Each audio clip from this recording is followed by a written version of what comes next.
dear, we got a lot to talk about today. Yeah, we do. Holy crap, has it been a busy week. Gratcast 146. I actually had to trim the list of talking points down this week. That's the first time that's happened. How many things did you take off? I took off my segment about the No Man's Sky Beyond release. I figure we can touch on that next week. For people that watch Gratcast and go way back on it, I've been on and off the No Man's Sky wagon many times, but there's another big update coming out, and each time it gets a little closer to the game I'm expecting. So our main topic for tonight is we're going to try and figure out what the hell happened in Lansing this past week.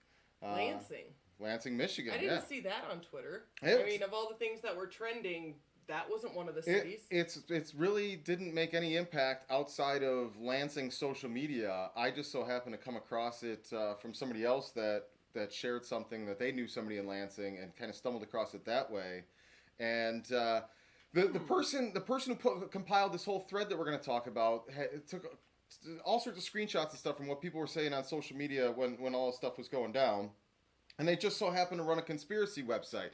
So I reached out to him. I'm like, hey, is it cool if I use your thread and the shots in our podcast tonight? We want to kind of talk about what happened here and that. Mm-hmm. And they're like, yeah, no problem. I'm not really a talker. In other words, I join the show, but I'll watch the show, see what's going on. Ashley Young, if you're checking in, shout out to you. Thanks for letting us use the material. But she also runs a conspiracy chat. Okay. And can you pop up our little weekend review there, graphic there? There you go. Well, I didn't know if we were at it yet. I mean, you just were kind of doing a pre-cap. So she's like, well, I run this conspiracy group page as well. If you want, just post it in there and let them know you're going to talk about my post on there. So I posted in there, and immediately the trolls start coming at the post. What happened in Lansing? Why aren't you talking about Flint? And they're all crying about everything. I'm like, dude. Like we're gonna do a show. We're gonna talk about it. If you don't want to watch the show, go find out yourself what the hell happened. If not, watch the show. We'll talk about it, and we can talk about it together. Is John Bronovich one of the? Oh yeah. This clown gets his panties all in a bunch. What is it? I wouldn't say he's a clown. I'd say he's checking in. He's watching right now. He was the one crying on the Facebook group that we didn't tell him right away what it was all about. That we're doing a show. We're going to talk about it on the show. You want to watch the show. You want to go find out yourself? Go find out yourself. But they're just nasty and vitriolic right out the get go. Just screaming and yelling and just angry at the world. And everybody wonders why the white angry guy middle-aged guy on social media is a big threat in this day and age. A couple of prime examples right out of the gate with these clowns. So let's get into the meat and potatoes here. The chat's back in the restream here. It should be working. We'll see what's going on. We've got it threaded with D Live. We've got it threaded with Facebook not Facebook. We've got it threaded with D Live, YouTube, a couple other ones. So if the chats come in, we'll see if this thing's back working. I don't have a lot of faith in Restream, so we'll see what happens. But let's dive right into this stuff. Got to get in review. The chat. Hey Kelly, woohoo! Kelly said she's trying to get some sleep tonight, but she wants to check in, say hello. Oh, how close are you? You're like just a couple days away, she's right? She's like 11 months pregnant. She's easily months. Yeah. Oh, she's easily overdue. She's into her 10th month. If everyone doesn't know, it's actually 10 months, not 9 months that you're pregnant. So she is supposed to be having the baby anytime now. Oh, so exciting. All right. So exciting. I'm scared for you though. So the first thing I want to touch on from this week is pop this tweet up for me real quick here, dear, from Rosanna Arquette. I'm sorry I was born white and privileged. It disgusts me and I feel so ashamed. Are you kidding me? We have to be ashamed of our own skin now? Really? That's almost as bad as any other race feeling ashamed of who they are. Here. How can you be ashamed of the way you were born? Are you mad at your parents for having sex with each other? Hold up. I'm not even going to get that far into this. I'm just going to touch on something real quick here. There's one universal thing we all have in common. We're all humans. And human nature is pretty ugly sometimes. A lot of times. You can look through the history of man. Doesn't matter what religion, what race, what nationality. Humans do shitty things to each other every chance they get. Every time there's one oppressed power that switches place with the other one, they don't care about fairness and equality. They care about just switching sides. I want to be the oppressor, not the oppressed. So blaming your skin color, blaming their skin color, this is such simpleton logic. It's asinine. Human beings are terrible to each other. This is the common thread through the history of humanity. You feel bad about what your people did? Be a better person. Do something with your power. Do something with your influence. Don't sit here and say, I'm ashamed of being privileged, but yet you're still going home to your mansion every single night. You're not giving up the money. You're not giving up the wealth. Stop bitching about it and do something about it. That's what we're trying to do at Gratwick. We're trying to actually be the change we want to see in the world. So I'm so tired of trying to bring this down to colors. Really? Colors? But yeah, it's... If you got anything more to say on Rosanna Arquette, I just think it's pandering to the umpteenth degree. I'm kind of wondering if the white and the privileged are two separate things, or if she's saying she's privileged because she's white. Because if she's upset for being born, and then at the privilege in which she gets for being born, it's almost an insult to her parents. Because any privilege she has, or she grew up with, was because of her parents. And it wasn't her work at all. It was what they had done to try and get to that point of being comfortable. And being able to provide and give your kids whatever you want. Which is a slap in the face to all of the work they did and your grandparents and all the way back. You want to be ashamed of something, Patricia? Be ashamed of the nepotism Rosanna. that got... Fine. Two different ones. My bad. I get confused because every single one of your siblings is in Hollywood. Oh, so if there's anything... I'm going... If you're to blame, everyone around you is to blame too. Because I'm in the middle of my rant here that you just steamrolled. So you want to be ashamed of something? Be ashamed of the nepotism that got your whole damn family the easy life in Hollywood. Because it's not... What are the odds that every single member of your family is super talented to make it in Hollywood on their own?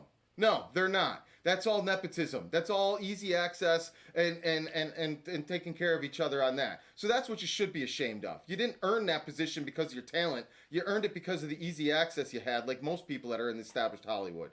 But you notice that she already had to make her Twitter account private. Of course. Like, I don't understand what you thought was going to come out of that kind of stupid comment. It's just, you're asking for attention. And then you do it on your birthday, of all things, to just burn your birthday to the ground. It's one way to get attention, though. All right. Moving on to the next thing. Give me the... 3 weeks left till Kelly is due. 3 weeks. Oh, very exciting. Very exciting. Oh, Whit. Johnny says they're doing it for a bit of Twitter likes and clout. They don't really care. It's exactly it. She's just pandering to the engagement and the attention and, oh, I'm not relevant anymore, but I am now. Now I'm buzzing. It's just saying something to get a reaction. It's a very childish thing to do.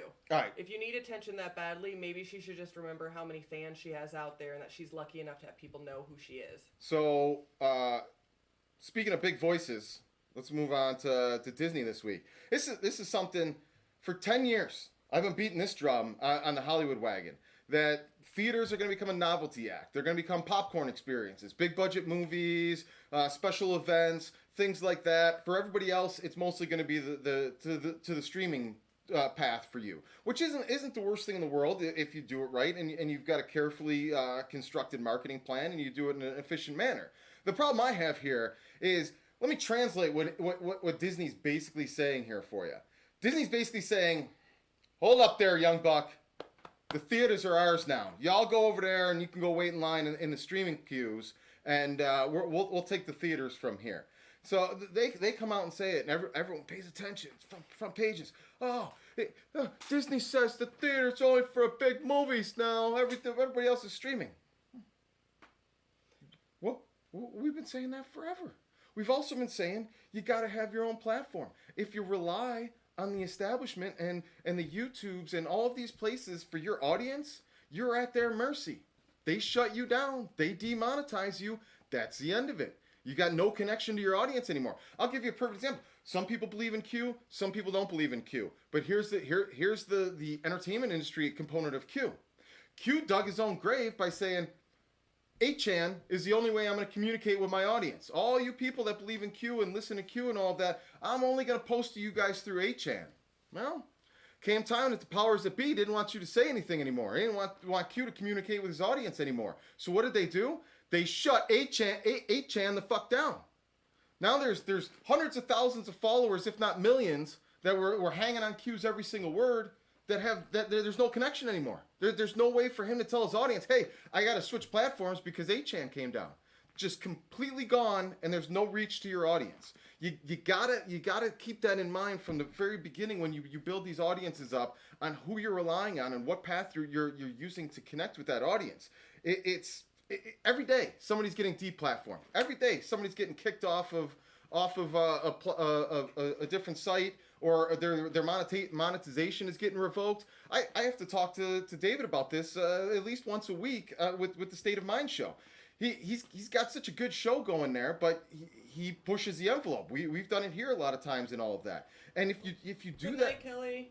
if you do that at such an early age, it's too easy to kill you in the cradle. It's too easy to shut you down before you've built enough momentum, built a large enough audience for anyone to pay attention to what the fuck you're saying. So you gotta kind of fly under the radar for a little bit until you build enough cachet and leverage that you can say stupid shit like the Arquettes. You know, I kind of like that Disney said that, because it gives me the perfect excuse now when people are like, you want to go to a movie? Honestly, I never want to go out to a movie. I really don't. I've been creeped out since Aurora. I don't know about the rest of you, but do you honestly feel safe going into a movie theater anymore? Because we can't even go into Wal-mart as it is right now, but we've already had the incident. I want to be up by the exit door, and that's even worse, is they always come in from the side exit door. Like, it's not a safe place to be, and all it takes is one person saying something that'll just get a panic throughout the entire theater, and then we have problems. Just like what happened in the mall. Well, yeah. Like 2 days ago. I just have that was a false call. I just have a problem with Disney being the one to come out and say it. It just comes across as so arrogant and so. Honestly, they're the only ones who can afford it anyway. Like, I don't know if most people know this, but if an independent film wants to screen one night in a movie theater, they have to pay for every seat beforehand. And they charge at least $1,500 to $2,000 for a 2-hour period in one night. With like 100 to 150 seats. So even if you charge $20 a pop, you still can't turn a profit out of that. And you know indie films feel bad for charging that much, because that's more than you charge for a blockbuster film. But it's what they need to do in order to even be able to break even for the theater. Which means, what's the point of doing it in a theater? The theaters do this. As a consumer, I want to watch it at home. The theaters do this because they're colluding with the Hollywood establishment. The studios have told them, if you don't do this to the indies, if you don't charge this much to the indies to rent out a screening, then you're not going to get the next big Disney movie. How do you like that? They were really that worried for 2 hours of one night that someone's not going to go see Toy Story 15. Because they're not worried about a single indie film screwing them. They're worried about the cumulative effect. If every indie person can do that and all of that, now there's an alternative. Which now makes it so much easier just to say there's no point in even going out anyway. I can catch it at home and have people over. I can not pay $30 to get sodas and popcorn that cost me $4 at the grocery store. So moving on now to... I don't know if you guys are hearing this, but Bear's making sure we're safe. Oh yeah, he's letting the ruffians know. Keep it out. So moving on to the next thing. We don't have a picture of this, but everyone knows about the shootings last week in El Paso and Dayton, Florida. Or I'm sorry, Dayton, Ohio. Ooh, you just pulled a trap. Well, no, it was because Florida's on my mind too. Because there was like a 13-year-old that called in a threat to a Walmart, and then there was this other jackass. I don't even remember what state this. I think it was Texas. No, it might have been Missouri. It might have been Missouri for this guy. But basically, full body armor, assault rifle. Dude goes walking in, pushing a grocery cart into Walmart, and they immediately pull the alarm, luckily, get everybody to get out of there, and an off-duty fireman... Police officer. No, it was a fireman. It was an off-duty fireman, pulls his gun, and he had a concealed carry permit, and held him at gunpoint until the authorities that came there, and they arrested the dude. And what's the dude play? Because he didn't fire off a shot or anything, and it's an open carry state, so now he plays the stupid card. Oh, I just wanted to see if Walmart would defend my Second Amendment rights. Are you fucking kidding me? Since when is a business supposed to defend your Second Amendment rights?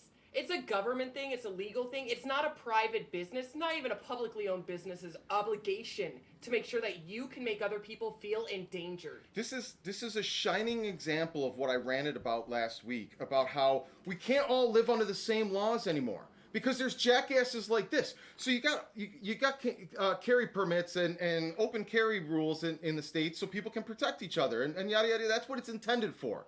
But then you've got assholes like this that got to push the envelope. They got to do something stupid that not only puts other people's lives in jeopardy, puts his own stupid life in jeopardy, because if he really wasn't going in there to cause damage, he's got a wife that's pregnant and about to have a baby at home, and this guy decided, just to prove a point, to try and become viral famous, to become the NRA's little darling. He was going to go walking in there just to see what happens. It's absolutely unbelievable. How are we supposed to live under the same laws, the same universal laws, when you've got this jackass over here and you've got somebody else that just wants to carry a weapon to protect themselves from these type of loons? You know what's going to happen? It already happened once. There was a mosque that someone tried to attack the mosque, and a 65-year-old man was one of the men who tackled the dude and kept him down.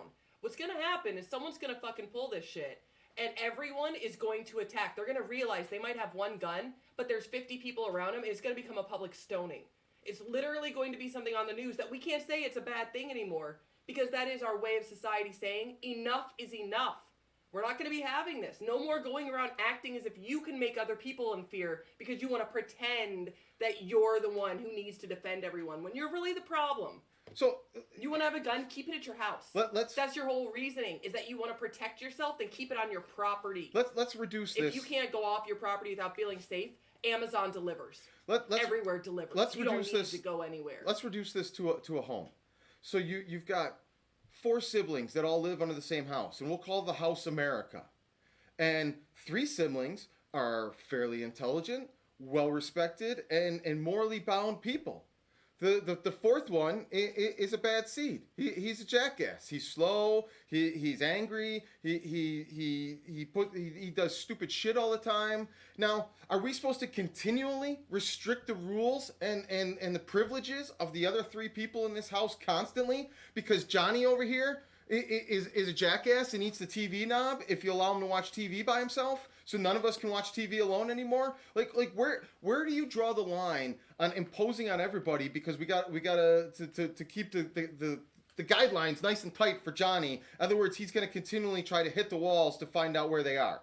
It's just, I don't see how we can continue on this path and have a sane existence with a morally guided and lawful society when there's constantly people that just want to get rises out of other people, that want to push the envelope of the law to find out exactly where the gray area is. Well, I understand that just 24 hours ago, a whole bunch of people died from somebody shooting up a Wal-mart, but what does that have anything to do with me walking around a Walmart with my gun out in the open? You know what? The laws say I can. The law might say you can, but if you make anyone else feel like they're in danger of their life, you're going to get killed or hurt yourself, and they're going to have justifiable reason.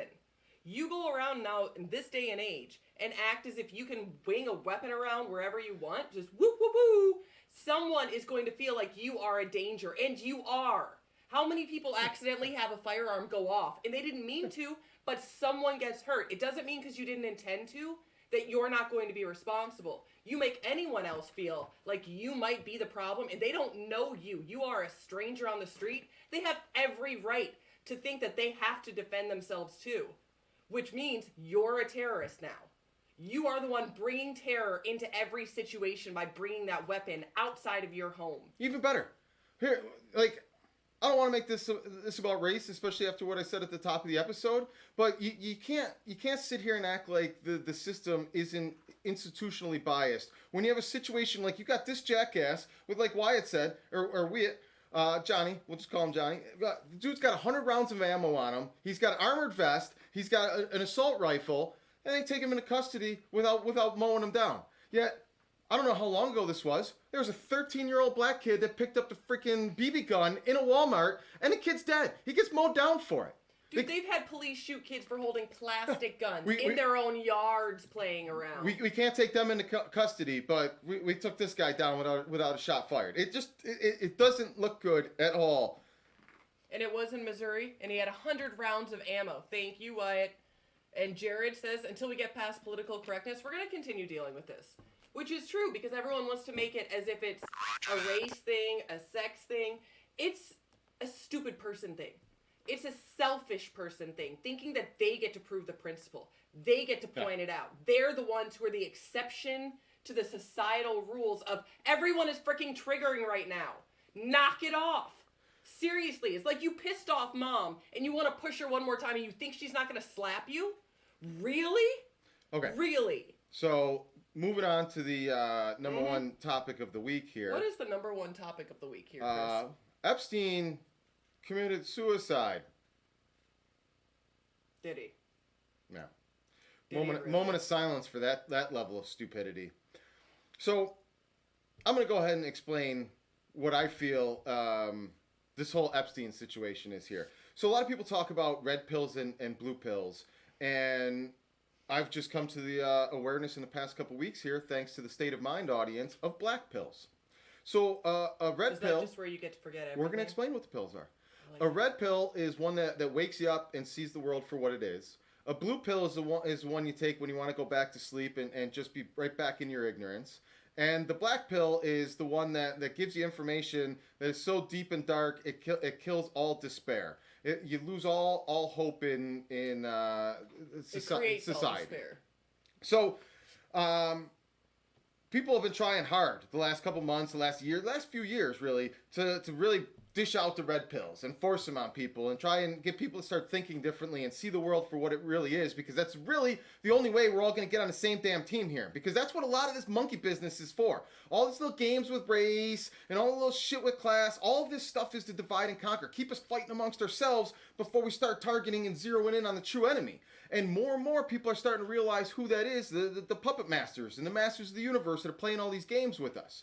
But the thing that comes down to Epstein here is it's absolutely ridiculous that that he died, was able to commit suicide, was murdered, whatever it was. It's absolutely ridiculous that this happened, and there wasn't 24-hour. As I've told Andrea, the second that dude got arrested, my exact words were, he should be put in a submarine and he should be doing circles in the freaking Atlantic until it's day in court. Everybody there was a blackout in the same block that he was being held in not even weeks earlier. And the rumors online was an attempt on him. There was an attempt 2 weeks earlier where he may have tried to commit suicide or somebody else tried to get him. But yet, we'll pull the security and the guards on him and all of that stuff. Okay. But tell me about the night before. You said some of the guards had said there was a special visitation.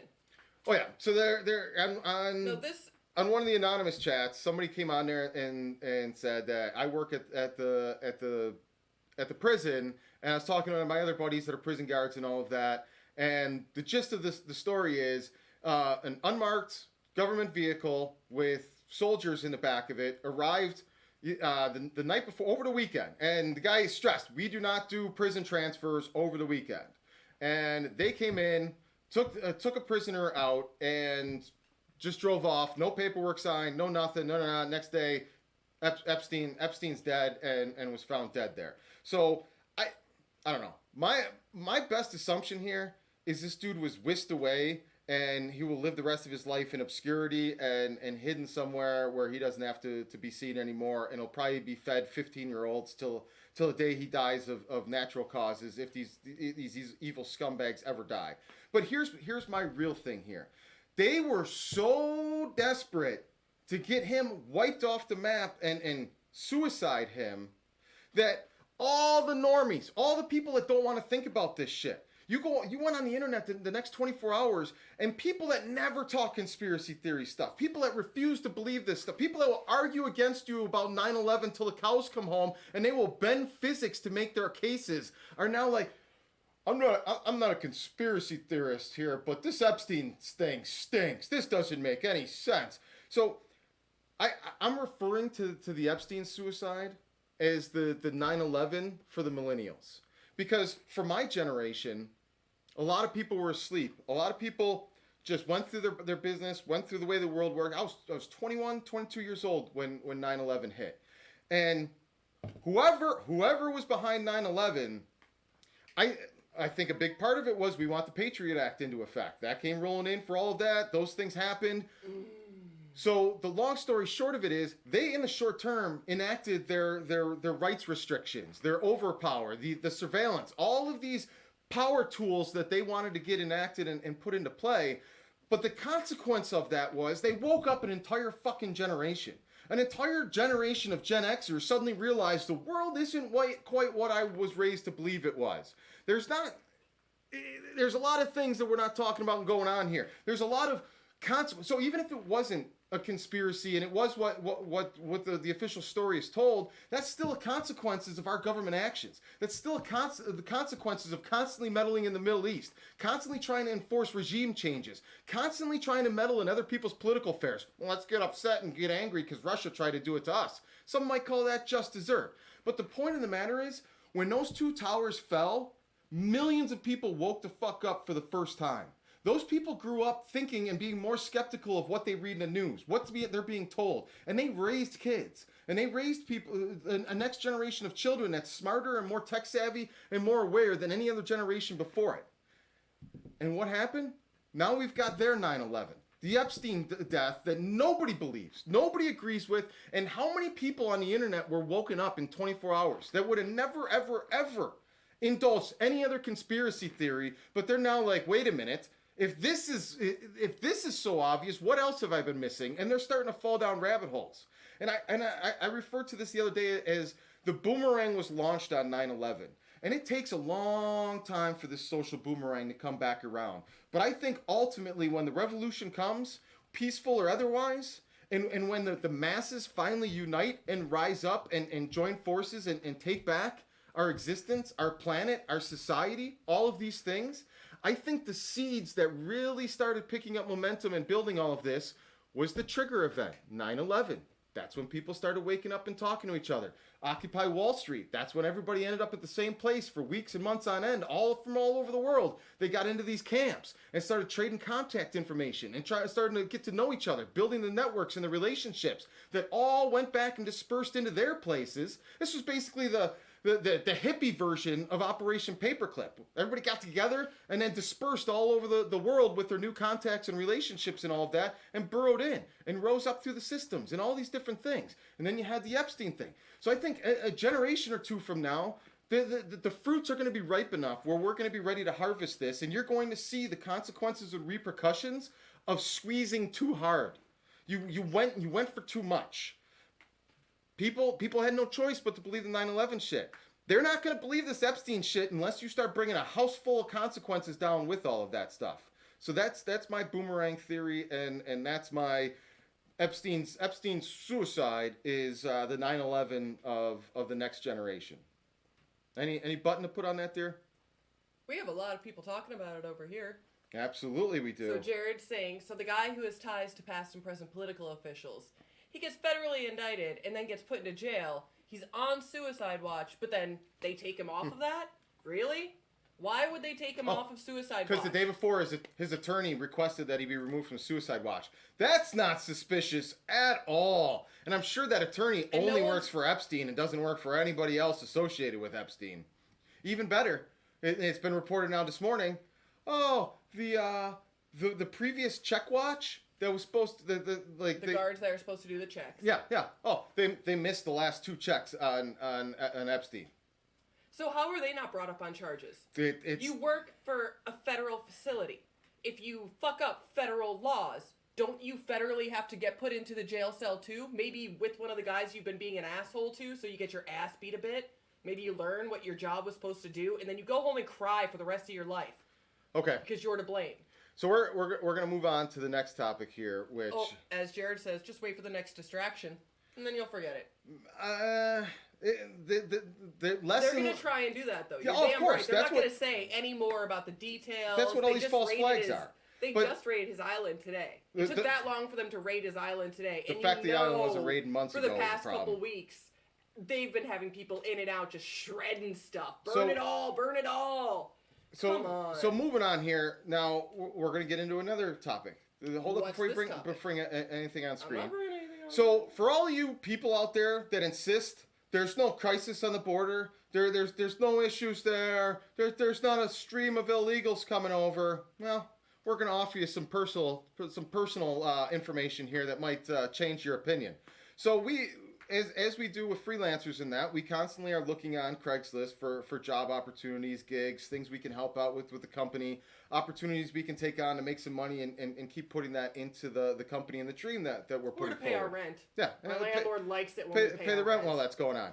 Speaking of which, I guess I got to start pimping this type of stuff out. If you'd like to support the show, you can go to Streamlabs there and make a little donation. It'll set off some fireworks. You get a little credit there. That's and new.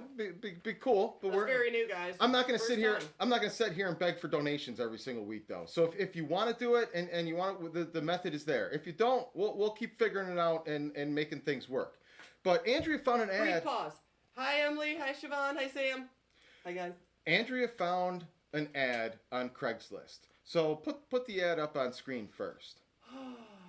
Oh, hit P real quick. We don't want them to see that. Yeah. Okay. So I'm gonna go ahead and read this out to you guys. We need 3 drivers tonight with the intention to make $4,000 in cash. Sounds shady, but I'm listening.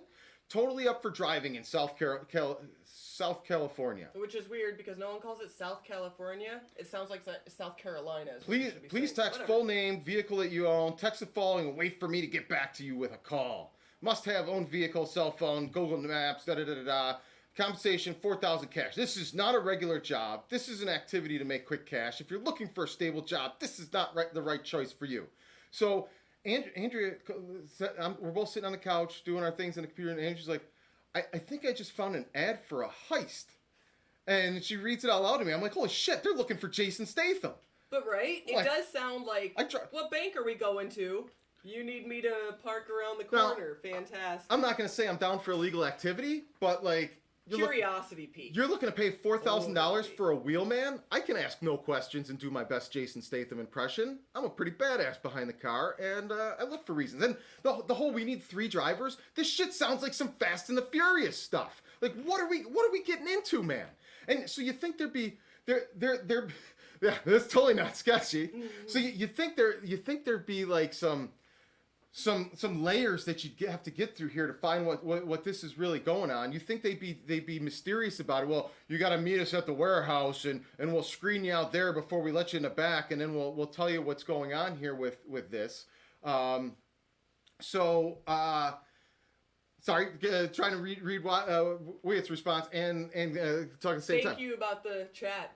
So hopefully it's working better. Yeah, exactly, Jared. I thought that we're getting invited in the Italian Job, Fast and the Furious. This is going down. So I told Andrew, I'm like, you got to respond to this stuff, even just for Gratcast, so we can have something to talk about here on this. So Andrea responds to it, gives a little more information to a guy who calls himself Ninja. Okay, I know he calls himself Ninja because on Craigslist, when you go up to the reply thing, it'll say the contact name and then how you can contact by email or phone number.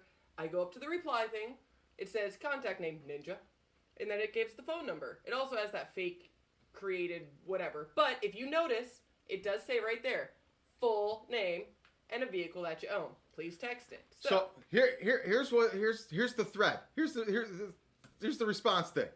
Hi Ninja, Andrea gives too much information. Here with car details and an Android cell phone, Gmaps. How can I help? Hey Chula, see he's already given her a code name. You're now Chula. In this crew, you're Chula. This is Ninja. Hey, Ninja, what's up tonight? We need to pick up some illegal aliens on the Calexico area. You down? What do you think? You in? Like, this dude feels so confident in what they're doing, he's not even worried about cops or authorities responding to that Craigslist ad and getting the information. Like, he's not even screening for it. Just, hey, we're going to get some illegals. You in? Like, this is unbelievable to me. Yeah, I wish I could help, but that might be a bit over my head. I told Andrea... Best wishes for safe travels, I told Andrea that she should have responded to, oh, man, I was down for a bank heist, but I'm not going all the way to Tijuana. So, anyway, this dude calls the next day. He called this morning. Yeah, what about today? You in today? This is a daily job he's doing. He's getting 3-4 carloads of illegals a day, going down, scooping them up, bringing them back. No consequences, no fear, no worry of anything. Yeah, had to give him the, I just don't think I'm the one for you. My car's got too many miles on it. Not gonna happen. Sorry, buddy. But safe travels. Hope y'all no one gets hurt. Yeah. So now the Coyotes have Andrea's cell phone number, and we get offered I'm so worried. Coyote about them runs calling, for- just letting Coyote me know, runs from if time I'm to time. interested, they're doing another one. But the boldness to not even screen the callers, the responses, anything. Hey, we're gonna go get some illegal aliens. That tells me there's some protection there. There's some people with not just like Little side note though that I didn't tell you about. When he called, you know how when a telemarketer calls, you can hear the other people also doing calls in the background? It sounded like that. Like I could hear other people on phones. He was calling from a call center. So I don't know if he was calling from a call center or if he actually was part of a sting trying to find people who were going to do this illegal activity, but dude. Well, first of all, if you're recruiting for a heist as the government, that's entrapment. That's full blown entrapment because you're getting people who otherwise would have never have gone and done that if you didn't come up with the idea and offer the opportunity. But what they always fall back on in all the TV shows is you don't know if they wouldn't have done that. They might do it with other people because if you replied, then you would be the kind of person to do that. So you're automatically like. Either way, I wished him good luck. Unfortunately, I am not one for that service. But I am an Uber driver. Okay, so let's use logic. Let's use logic here on unwinding all of this stuff. There's no fear on the call and he's disclosing immediately what they're up to. They've got a fucking call center set up that they're freaking doing this from. How many freaking people are they bringing over on a daily basis that they've got this whole infrastructure in place to do this? I agree with Wyatt though. What the fuck? Cool, can I call you? I just said I'm not going to be the person to help you out after all. But you want to call me? Why do you want to call me? And I did reply again, and I can tell you what I said exactly. Come on, open up. No, I cut that one off to kind of save that for you because you were kind of endorsing this illegal activity. So I just said sorry, send you safe, positive vibes instead. Not my thing. We don't send safe, positive vibes for illegal activity. That's not what we do here on Gratcast. At one point, almost everything that's legal now was illegal. We're not rats, so we didn't disclose it. We're not giving any information except for right now to track these fools. No, disclose it to you guys. We didn't give the phone number. We didn't give any contact information. We're just simply talking about it from a generic standpoint. But it's just again. Think about the infrastructure they've got set up there and how much demand there has to be. You're paying $4,000 per driver. It's unbelievable. But the risk is also going to jail for the next 20 years. But people want to focus on Orange Man Bad. It's asinine. Really? Okay. So moving on to happier topics here before we get into our main topic of the show. All right. What's a happy topic? This month, for our monthly Gratwick theme, we are discussing access. We're discussing access to Gratwick and what we're doing. There's Big Mike walking around the background. So That's Milton right there, everyone. This is Milton Santiago. This dude is going to be one of the best cinematographers that's ever existed by the time his career is all said and done. He's freaking brilliant. He's got the pedigree. He's got the talent. He's got the work ethic. He's got the character. I mean, it probably doesn't hurt that he spent some time in Buffalo. So look for this dude and what he's doing. But any movie that I ever get off the ground again, you're looking at my cinematographer right here, hands down. So what you're seeing behind me is a wrap-up show that we live streamed. So a while back, we did a demonstration of what a live stream set would do. And again, we were a little ahead of the technology. This was a few years ago before live streaming had enough bandwidth and was as strong as it needed to be. It's a lot, obviously from the show, it's a lot better now than it was back then. So what we did was we did a promo shoot for Just Drive, one of the movies that we talked about last month that we've got in our wheelhouse to try and get off the ground here. And we live streamed our entire day on set shooting the promo for this. We had a host that engaged with the audience and all this different stuff. And then at the end of the show, we had a wrap-up show where we had a guest host sit down, interview the cinematographer, interview the director, interview the producer, and talk with different people from the set and take questions from the audience and go back and forth for it. If you want to see this whole interview, you can go to Gratwick Productions on YouTube and look it up under there. It's a couple months ago. It was when we posted this edited version of the whole live stream. So this is one of the things we're most committed to at Gratwick in our process is we want to offer a new layer of entertainment, a new form of access to the entire creative process. And that's live stream production sets, where you get to watch everything that's happening and taking place, how the camera's set up, why they're doing what they're doing. And then at the end of the day, you can ask the cast and crew questions. It's kind of like the Talking Dead for movie production. Hey, I just saw you do this weird setup with the camera. Why did you do that? What was the reasoning and the logic behind it? Well, audience member, I'm glad you asked, and we're watching what we're doing. This is why. This is what we're trying to accomplish with it, and this is what the end result and the effect will be of it. To me, this is gonna bring a lot more engagement to a production, to a process, a lot more interest to see the final result. I watched this whole thing get made and come to life, and saw it all happen. I gotta see the movie now. I gotta see what it looks like on camera and what the results are from all of that stuff. Andrew, chime in here on your kind of thoughts on the live stream. Oh, there's my one call. Oh boy. I'm doing so well, guys. I hope you all noticed I hadn't been coughing yet so far. I like the live stream for a different reason. And it's the female reason, the female side of it all is it's a little bit of extra protection. While on set, people are behaving better. When they know that there's an eye in the sky, someone could be watching at any moment, you behave how you know you're supposed to behave. There's no grab ass, there's no making sly little remarks about someone who's across the stage. Like, oh, I could totally bang that. I know you would like to. Everyone knows you want to bang it. Everyone does. You don't need to say certain things aloud. You keep your hands to yourself. And it actually lets you know what a person is like in real life. Because we have a big problem here in Hollywood where people believe that the actors are like the characters that they like the actor to play. You see Leonardo DiCaprio in an awesome role, you want to believe he's kind of like that because he can play that.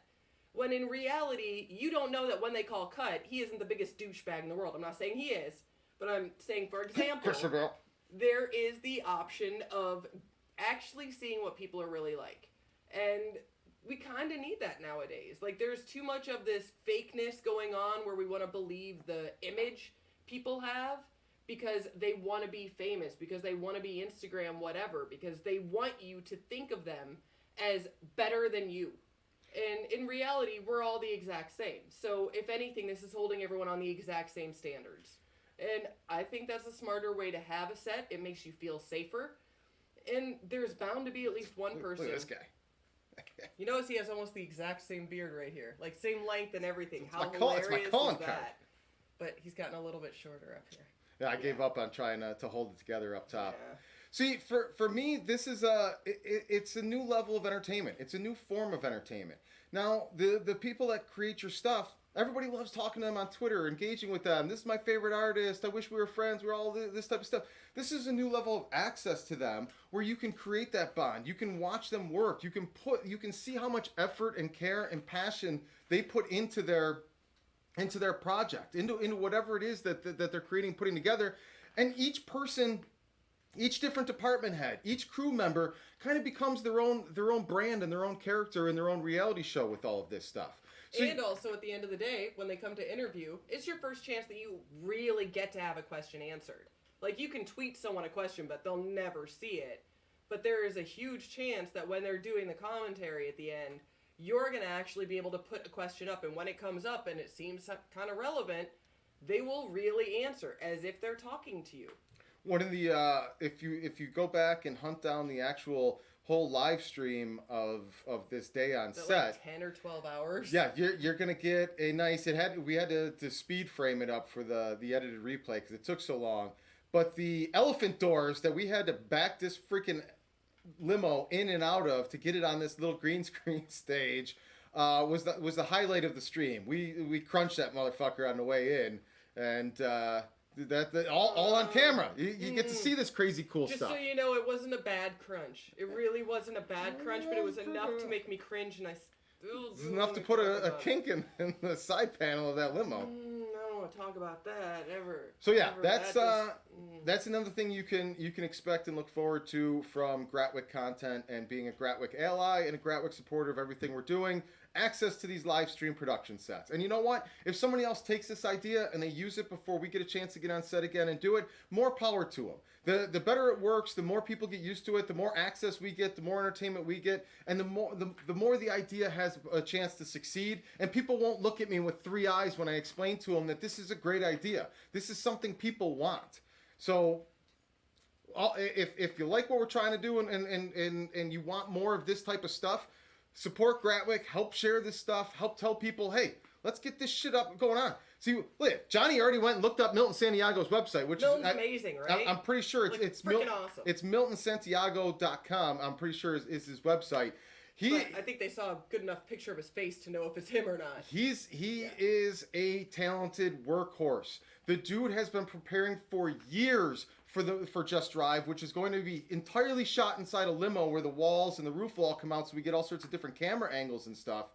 But that's like the talent and the knowledge and the smarts that you need to be able to shoot an entire movie inside the limo. That shit ain't coming from me. I've got the creative idea and the vision. I can see it on screen.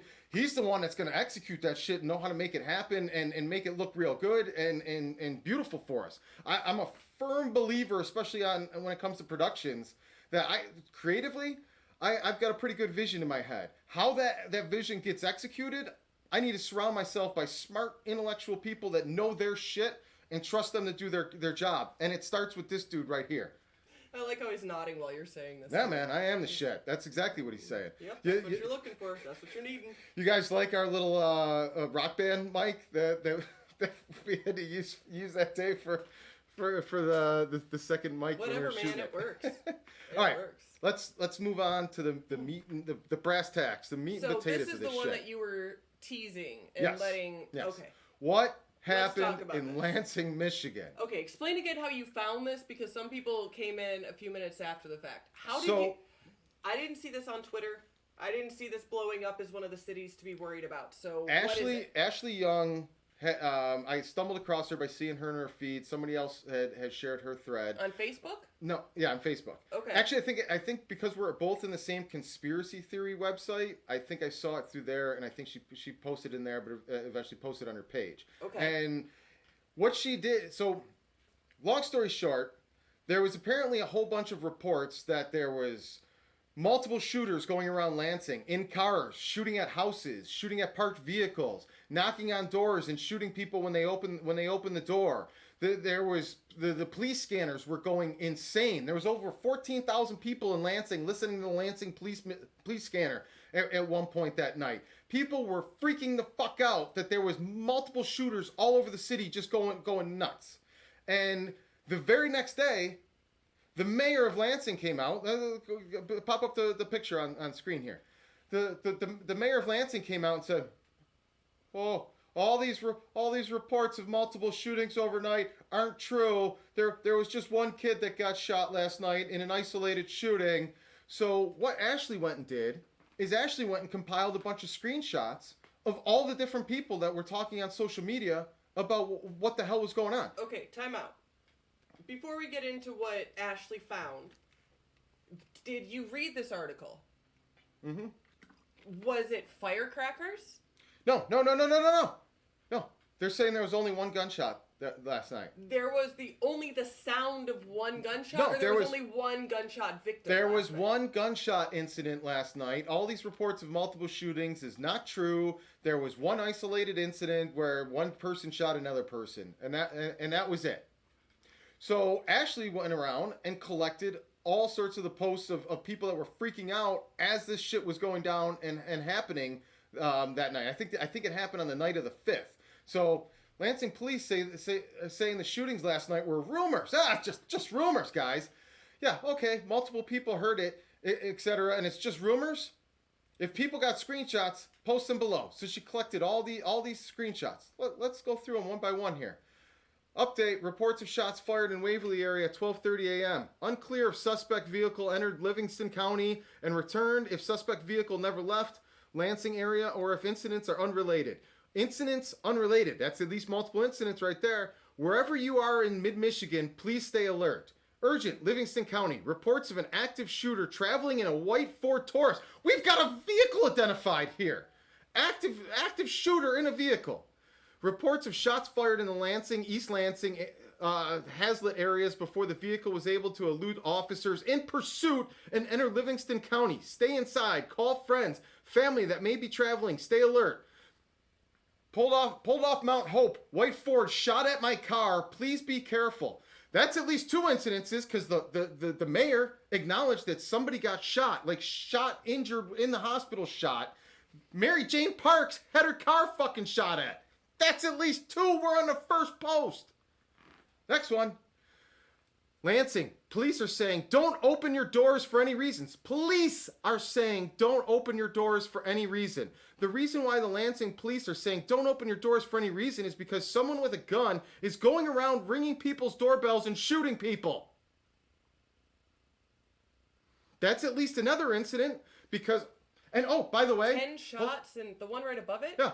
10 shots in a row, leaving on Pleasant Grove. Now these people are locating where the shots are coming from. They're all different parts of the area. So again, the shooting that the mayor admitted to was in a parking lot or something. It was a dispute between assholes. It wasn't a random thing. Police are warning people. They're knocking on doors and shooting people that answer the door. That's completely different. Well, it's just funny how people compile better and accurate information than the news does. Yeah. So moving on to the next one. Lily Spurbanger, weren't you all just saying it was fake? I thought it was fake. Now this is the police department. This is the Lansing Police Department. The previous post was referring to the rumors that there were many shots throughout the city last night. There was one single incident, and we will continue to update regarding that incident as we have more information. The rumors that there were many shots fired throughout the city are not true. We've got some physical evidence coming up here, folks. There's 6 more replies to that, which you're all probably telling him you're a freaking liar. Bullshit. Because you're going to get at least 6 people saying, I was shot at. I dare you to tell me that didn't happen. How do we have vehicles, streets, neighborhoods all identified with multiple shots and all of these things, and they're all wrong? They're all making it up? Next one. This is it. Yesterday at approximately 7:10 p.m., the Lansing Police Department was dispatched to the 500 block of North Pine for a shooting. One victim was pronounced deceased on the scene. A second victim was transported to a local hospital by the Lansing Fire Department and is in serious condition. The suspect fled the scene prior to police arrival. Although this is preliminary information, this does not appear to be a random act. This is the one they admitted to. This is the incident that the mayor said, oh, yeah, there was one shooting last night. These assholes in a parking lot. The Lansing police detectives and crime scene investigators have been interviewing witnesses and gathering all available information. There were also many reports of other shooters last night, and all these are unsubstantiated reports. Unsubstantiated does not mean that it didn't happen or that it's a rumor. It means they don't have proof of it because they weren't frickin' there. They don't believe the citizens that are calling in. So if I call in 911, you're going to tell me, no, I'm sorry, you weren't being shot at. No. I asked Ashley, has there been any follow up on this? Have they done any further investigation on the extra shootings and all that? She says no, they haven't talked about it again since they said it was all rumors. Attention, anyone on the south side, just seen that white Ford car driving on Jolly towards Waverly going about 15 miles per hour, almost as if lurking. Be safe, y'all, stay inside. There's that car again. Next one. Niggas ride past my crib last night with lights off, masks on, hanging out the window. My cameras caught it. It got it on camera. Obviously it happened. Okay, seriously, why didn't he post it with their? It's probably the security camera, and he had to go get the footage, and he's just posting immediately on Facebook. I'm sure if you go back to Frank Gallagher's page now, he's probably got it on there. There you go. Kids was scared. This shit crazy. Hell, I could barely sleep. Just know you'll have a hard time over this way. Again, complete different sections of the town. We got reports of these shootings. Police department, overnight shootings in Lansing trending on social media. How many people does it take to trend? That's not a few people that misheard some firecrackers or some other shit. This is a full-blown trending. There's somebody that said there was 15,000 people listening to the freaking scanner. Do you see that? What William says right after that? Well, I tell you that my friend's daughter's car got shot on Mount Hope last night, so it's not just rumors. Yeah, the car windows were shot out. There was pictures in Like, there the are thread. insurance companies right now who are having to deal with the fact that there are shots and the police don't want to admit it. William Holmes, I keep hearing that they're just trying to cover it up because they can't solve it. This is a tough one to solve. And with all these Is spree it really? shootings, Because you got the car. with all these spree shootings, I am absolutely shocked. None of these spree shooters have done it out of their cars where they can just stay on the move and make it so much harder to catch them. I think news and shit trying to cover it up. They were even cutting scanners off last night. Why are we turning the police scanners off? Really? Because they know everyone else has a scanner too and they can hear them. Because you can go right online and listen to the scanner online. Next one. People got bullet holes in their cars. No way it's fake. Bullet holes in their freaking cars. That sounds like more than just an isolated shooting that was not random, like the police that reported about the shooting in the parking lot. Jen Morgan. I personally think people were just shooting last night to start something. I don't think they were intending people to get hurt, which is why LPD never found anything. People are saying they're trying to cover something up, but I heard the scanner and they were trying to find the shooters. I don't know. Shit's crazy. So anyone You don't think they were intending to hurt anyone? When a bullet is shot, it comes down somewhere. They weren't shooting up. They were shooting randomly, indiscriminately. There's windows shattered out, cars that got bullet holes in them, Bullets houses go that through got walls, and kids get shot all the time. What do you think Boys in the Hood is?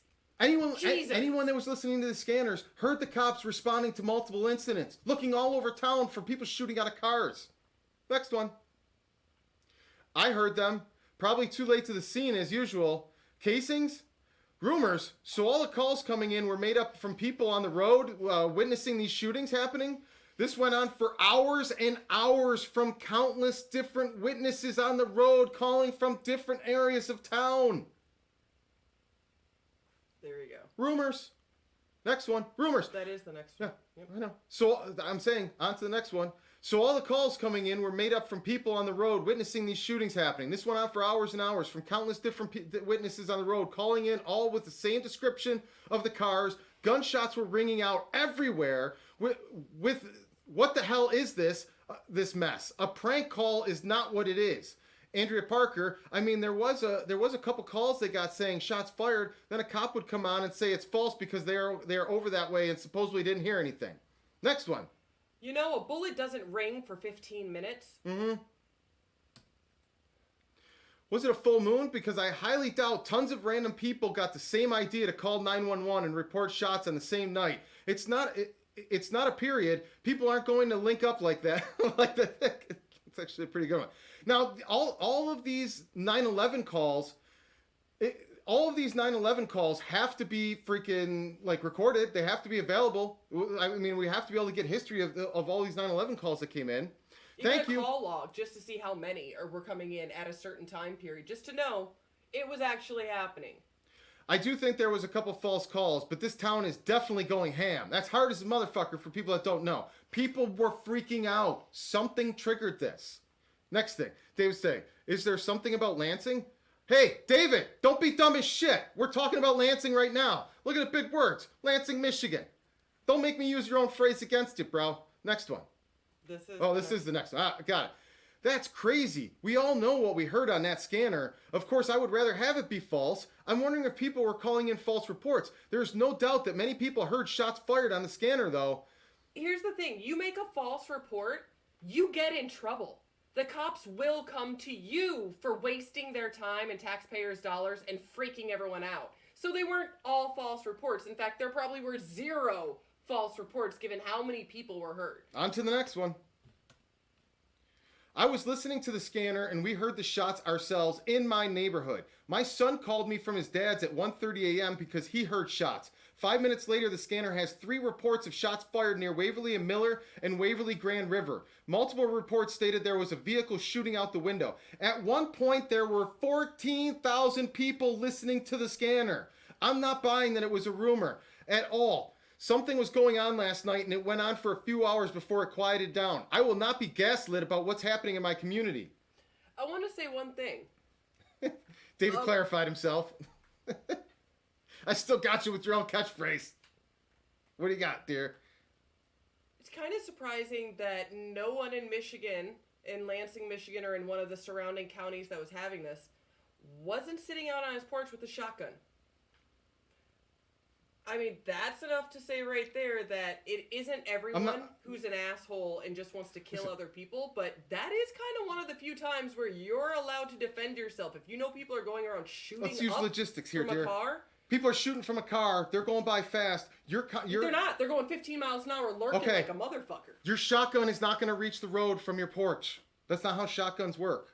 It's going to be completely defenseless. I don't know enough about shotguns. It's going to be you can shoot a deer from a certain distance. Not with a shotgun. Nobody's hunting deer with shotgun. People in Michigan hunt. Use your hunting rifle and knock out the goddamn car. How about go inside, close the doors, and freaking hide because there's random bullets flying throughout the neighborhood. Next one. Okay. I was listening to the scanner. Is it the same one? No. Yeah, this is the same one. Think that might be it? No. Oh, you just skip by while you're banging the P button. We listened to the gunfire ourselves last night, so LPD needs to be the drugs, put the drugs down and stop bullshitting everyone. Again, all these people making shit up. Next one. Just one, please. Everyone's tagging each other. Nobody's disputing other people saying, no, I didn't hear anything. I live in said area. I woke up last night out of nowhere at 3 a.m. Stopped outside.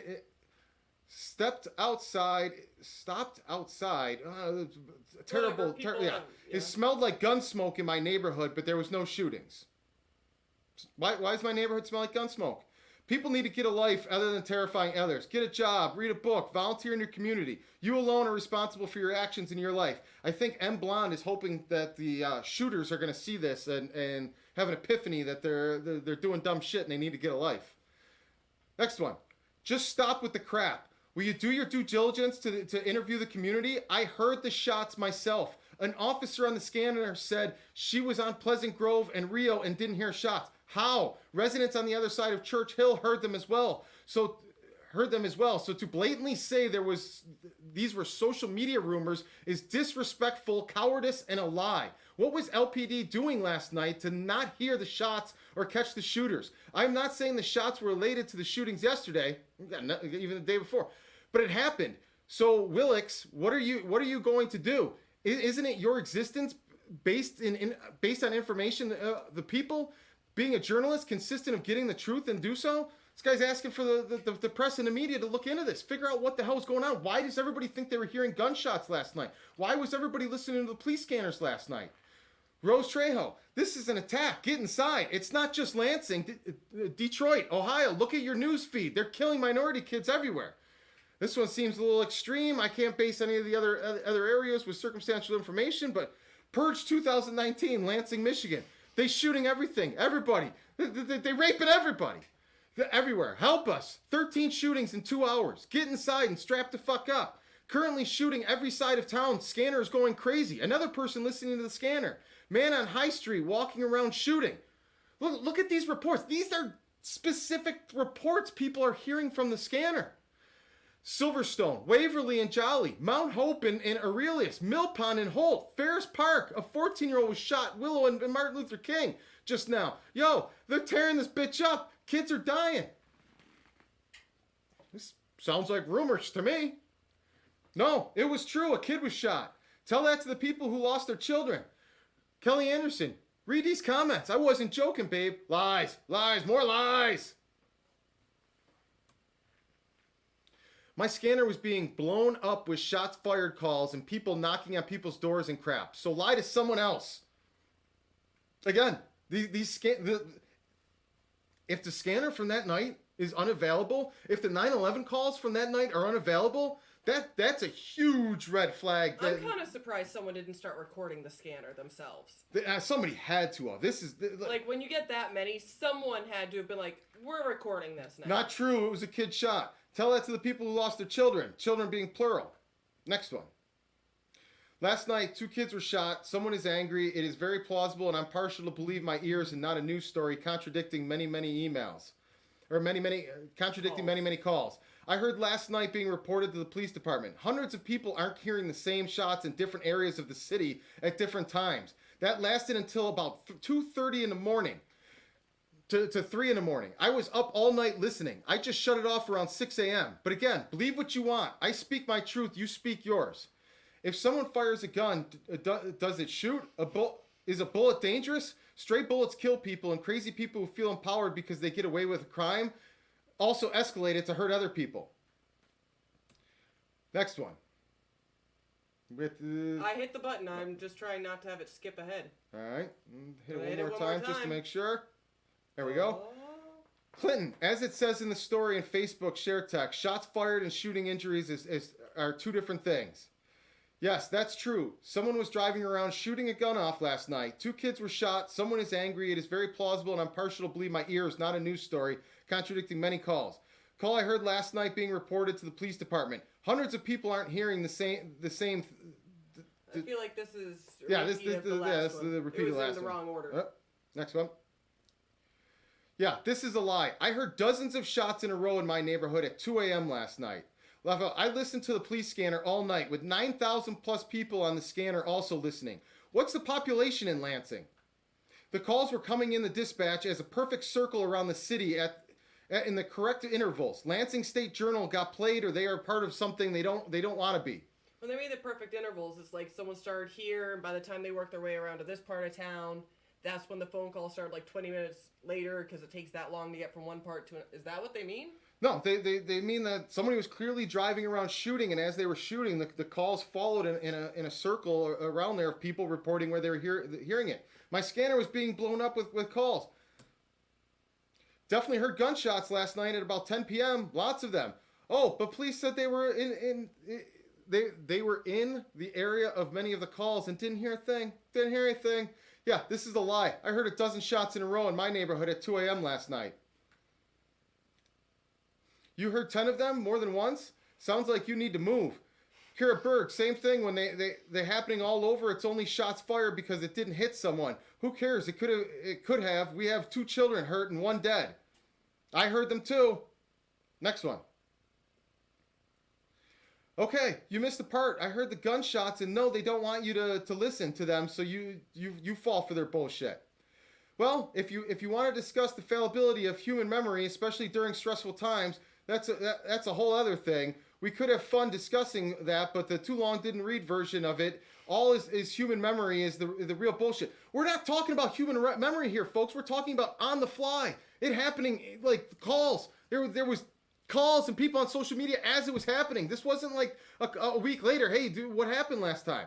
You may remember hearing that many gunshots, but that doesn't mean that it actually happened. I'm not trying to gaslight you. I'm just stating facts. Again, if everyone was reporting it after the fact, maybe. This was all in real time. People were freaking the fuck out. Next one. Don't overthink it. Police lingo is easy to pick up. Mother-in-law listens to it all night, drifting off to sleep. I've heard it for many years now since she's lived with me, and my wife has picked up the habit. It's nothing like falling asleep to the police scanner. There was people shooting last night, but do you think the Lansing police really wanted to stop them and have a gun battle?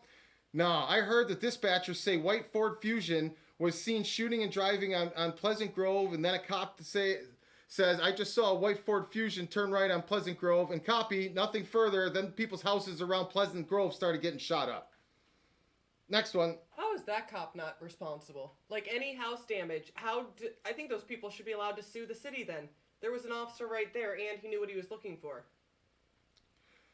That's why FBI and nearly all police departments discourage civilians from listening to police scanner. Don't listen to police scanners. You want to hear anything about the truth. Deanna, shots fired calls and shootings are two very different things, and police track them differently. Shootings are classified as people who are struck by a bullet. That's a lie, because I definitely heard them all on the scanner, and I definitely heard 10 of them, 10 or more shots, and more than once by my house, so try again. Police scanner can be very unreliable because it's police discussing things oftentimes that they still don't have all the facts yet on. They have the facts that there was clearly lots of reports of shootings. It's horrible. Go look at what I just shared and read the comments. I just creeped on a bunch of people's posts, and it is heartbreaking to read. Yes, horrible. I'm currently listening to the police scanner. Which one? This is what it's all about. 50 radio and type in Ingham County. Yes, I don't think I'm going to bed tonight. Bro, this is sad. Who even? Either it's multiple people doing it, or they'll do one round in one car, then switch. There was a shooting. I heard. What? Oh dear. This is what it's all about. He shares the articles. Next one. There we go. We got windows shot out. We got cars shot out. We got bullet holes in cars. We've got a car shot. Does that look like a shootout in a parking lot? Got some physical evidence here. They clearly got hit. Looks like the top car is actually in their driveway. Yeah. Their house got shot up last night. Bro, what? Lansing is crazy as fuck right now. Always has been, man. Hard as fucking Lansing. No, they're in 3 cars and shooting. People are dumb. It's the most casual response ever to there's 3 carfuls of people shooting. Yes, and they are banging on doors and shit. And we are all in one room. These people are hiding all in one room. Do you think they're just hiding all in one room because there's rumors that bad stuff's happening? Next one. Thank you for saying I'm a cool cat. Okay, I think we might be the end of the line. Try one more. One more, almost. Yeah, so we're already background. All right, we can take that off screen. That was. So I don't know what the hell happened in Lansing, Michigan, but that's a shitload of smoke, a little bit of physical evidence in the house and the cars that got shot up. Something clearly happened. So I asked Ashley Young. So was there any more follow up on this? What was the button on this? And she said no follow up on it, but it definitely happened again the following night. There was again shots and reports of people shooting out of the cars and stuff. The second night, 2 nights in a row, this shit happened. Yeah. Who knows what to believe? But I don't believe for a second there was one isolated shooting accident in Lansing on August 5th. I seriously want to know how all these people are going to file for their insurance. Like, if your car is shot, your house is shot, you have insurance, but you have to show that you filed a police report. If the police refuse to believe that your vehicle, although it's right in front of them, has a bullet hole, what are you supposed to do? Yeah, it's absolutely nuts. So we're gonna segue from that to a completely different direction, and we've got a special segment this week. Normally we'd have Emily's Corner here, or we'd have Discord questions here. But we need to change it up, guys. Right now, that's. We've bumped both of those sections in lieu of a taste test from one of our favorite allies and supporters, Siobhan, also known as Misery and Mayhem. She owns her own this bakery. This is my happy dance. She does. Yeah, I know it sucks. Burying the Hatchet desserts. Mm-hmm. Let's throw. How about I show you guys? There you go. Then you don't have to worry about seeing us. Desserts to die for. So Andrew, you set the table here for us on what's about to happen.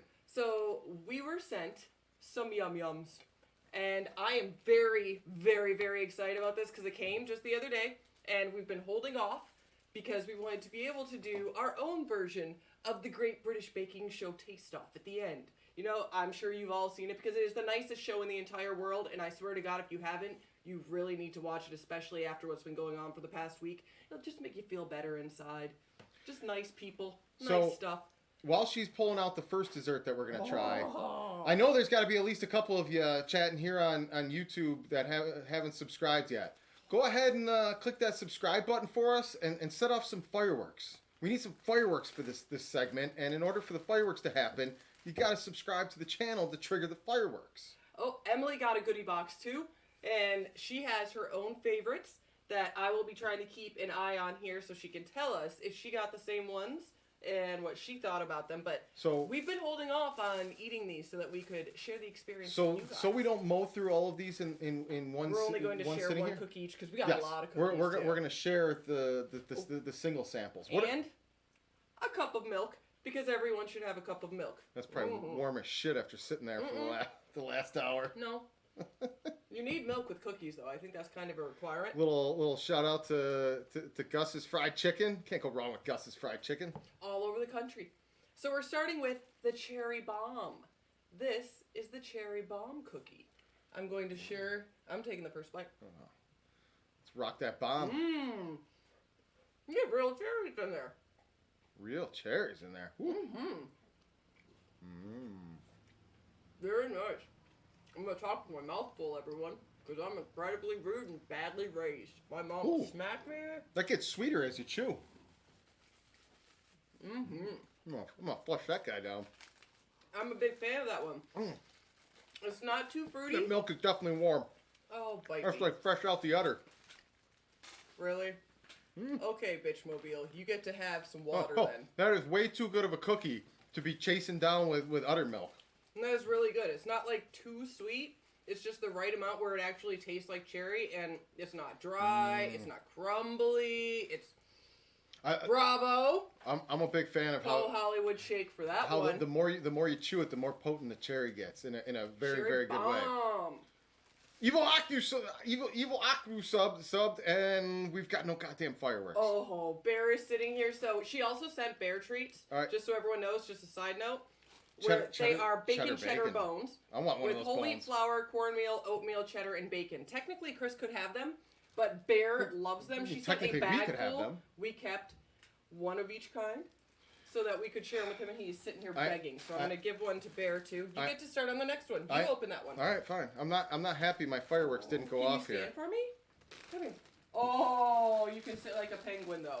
Oh, Sat up and went like this. David just dropped an udder pun. You can't beat a good udder pun. What do we got here?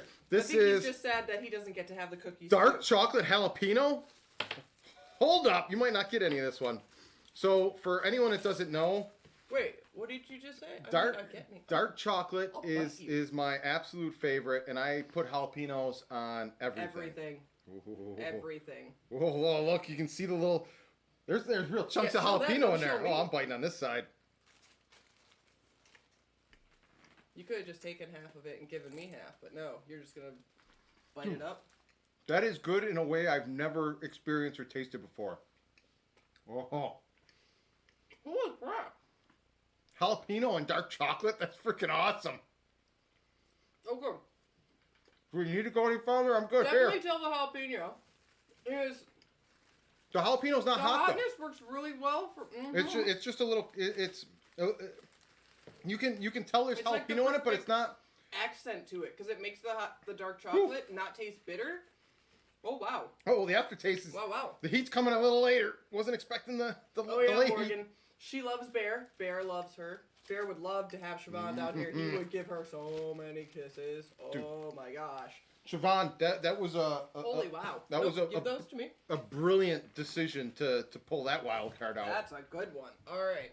That one does need some buttermilk to chase behind it though. Ooh, caramel s'more. And I believe these are the frosted ones that are a new thing that she's trying. Man, we need an intern to bring us cold milk. Yeah, Emily. 3 out of 5 hatchets she's given to the dark chocolate jalapeno. And 3 out of- Sammy Winchester loved his doggy treats too. 3 out of 5? Dude. Really, Emily? You're out of your mind. That's at least a 9 out of 5. That's a buy him for a party and bring him along. People are going to be I'm not surprised. sharing them with anybody. All right. So we have the caramel. Ooh, you can tell it's a little warm in here. Hold up. Palate cleaner.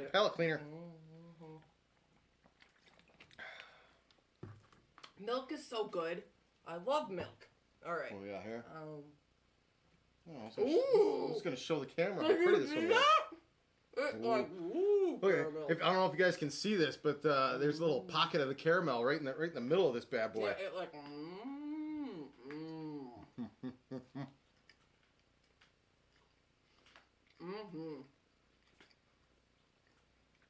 The s'mores part is really, it does taste like s'mores. It's delightful, but unfortunately, You want more? it ranks. We have one left.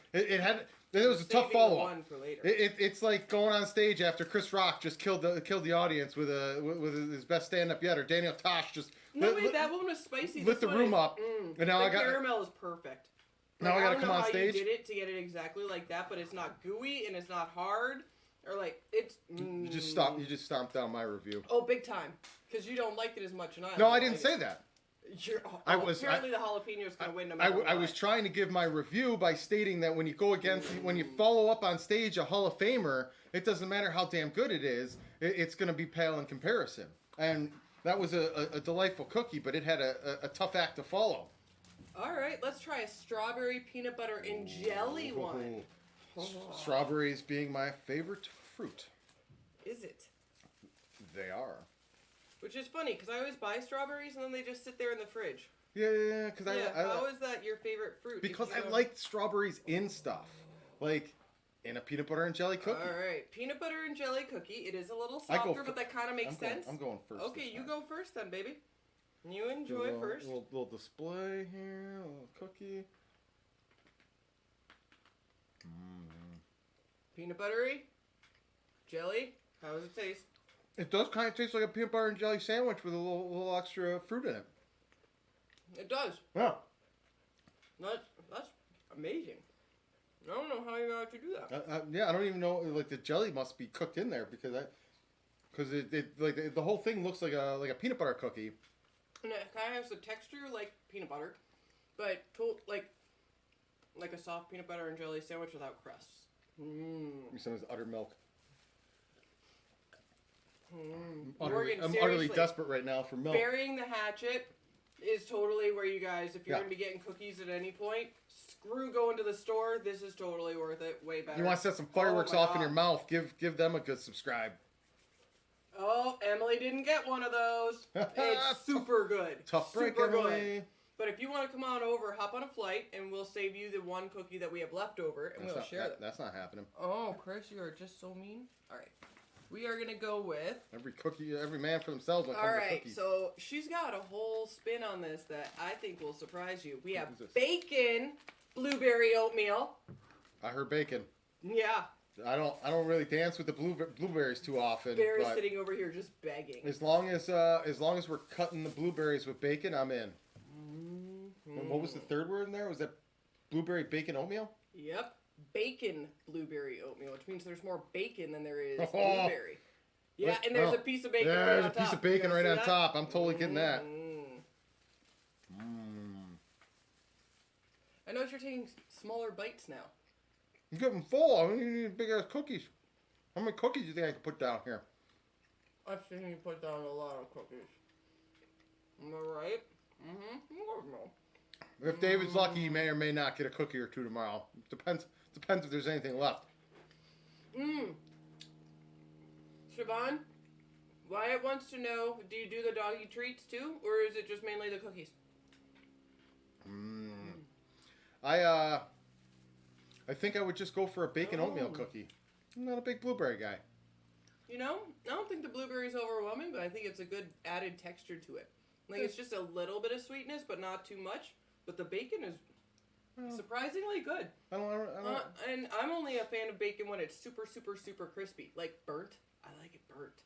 But this is... Here, you want the last one? Yeah, I'll pop that down. Not a blueberry guy, but...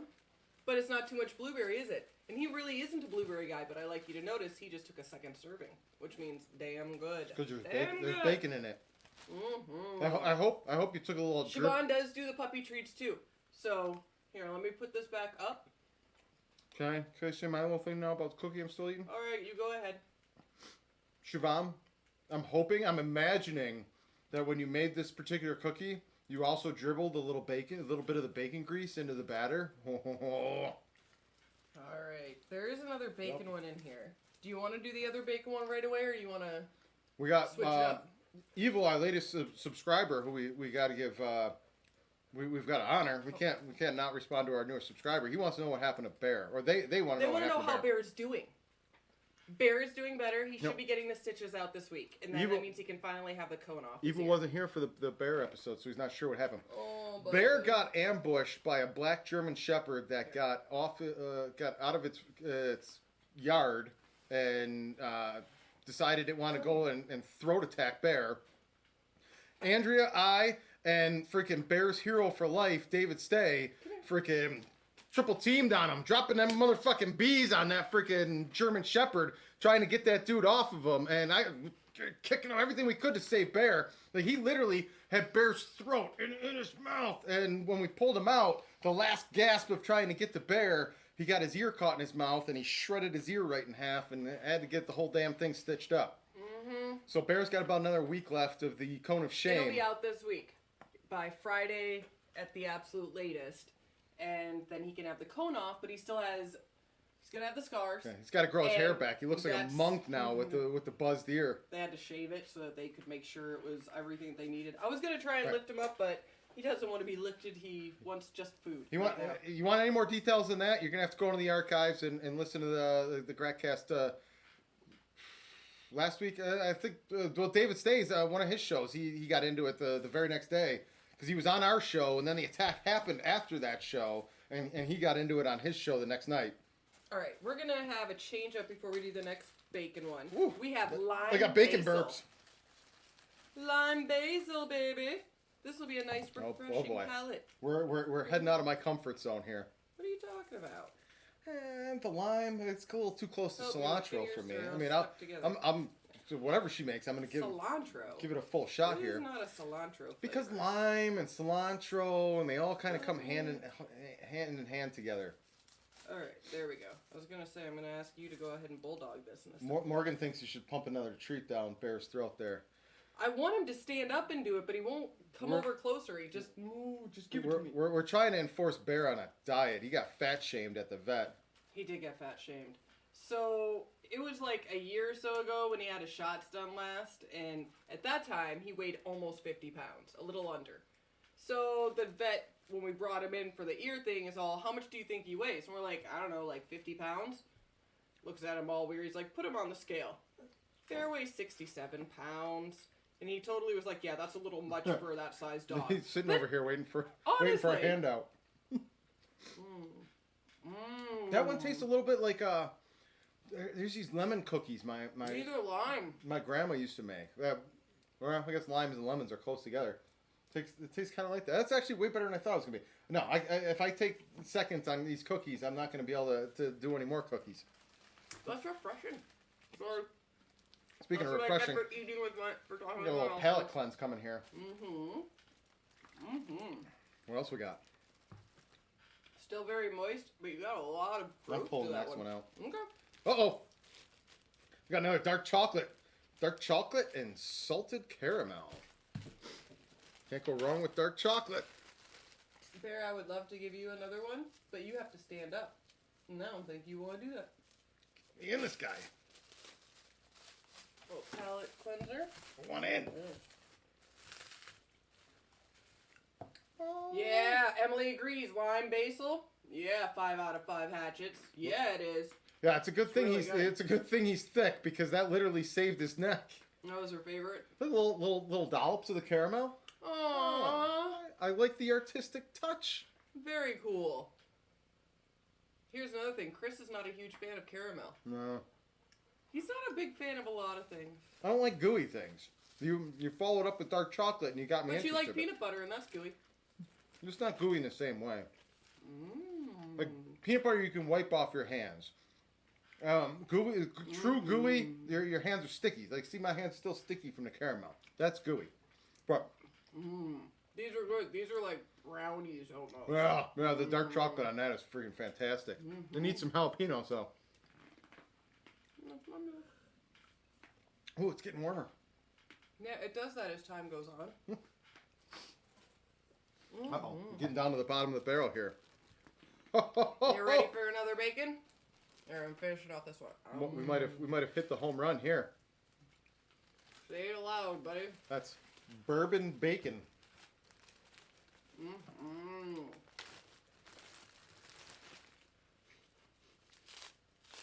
Wait, did it? Oh, Emily got bacon ginger snaps that we didn't get.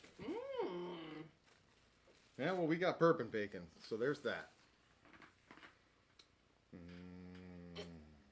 Dark chocolate and caramel. Emily says 4 out of 5. I say 5. I'm looking for the most prominent bacon that's sticking out.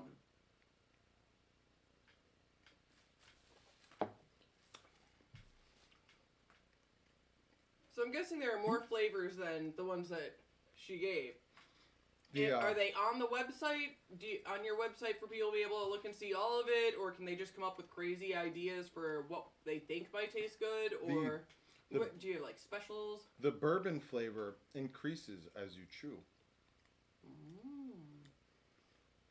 You got a big piece of bacon. I'd probably rank that one in the middle of the pack of what we're doing here, and it's a good pack. No, I can't do seconds, man. It's bacon. You have to. No, just wrap it up. I'll have them later when I can dip them in cold milk. How many have we had so far?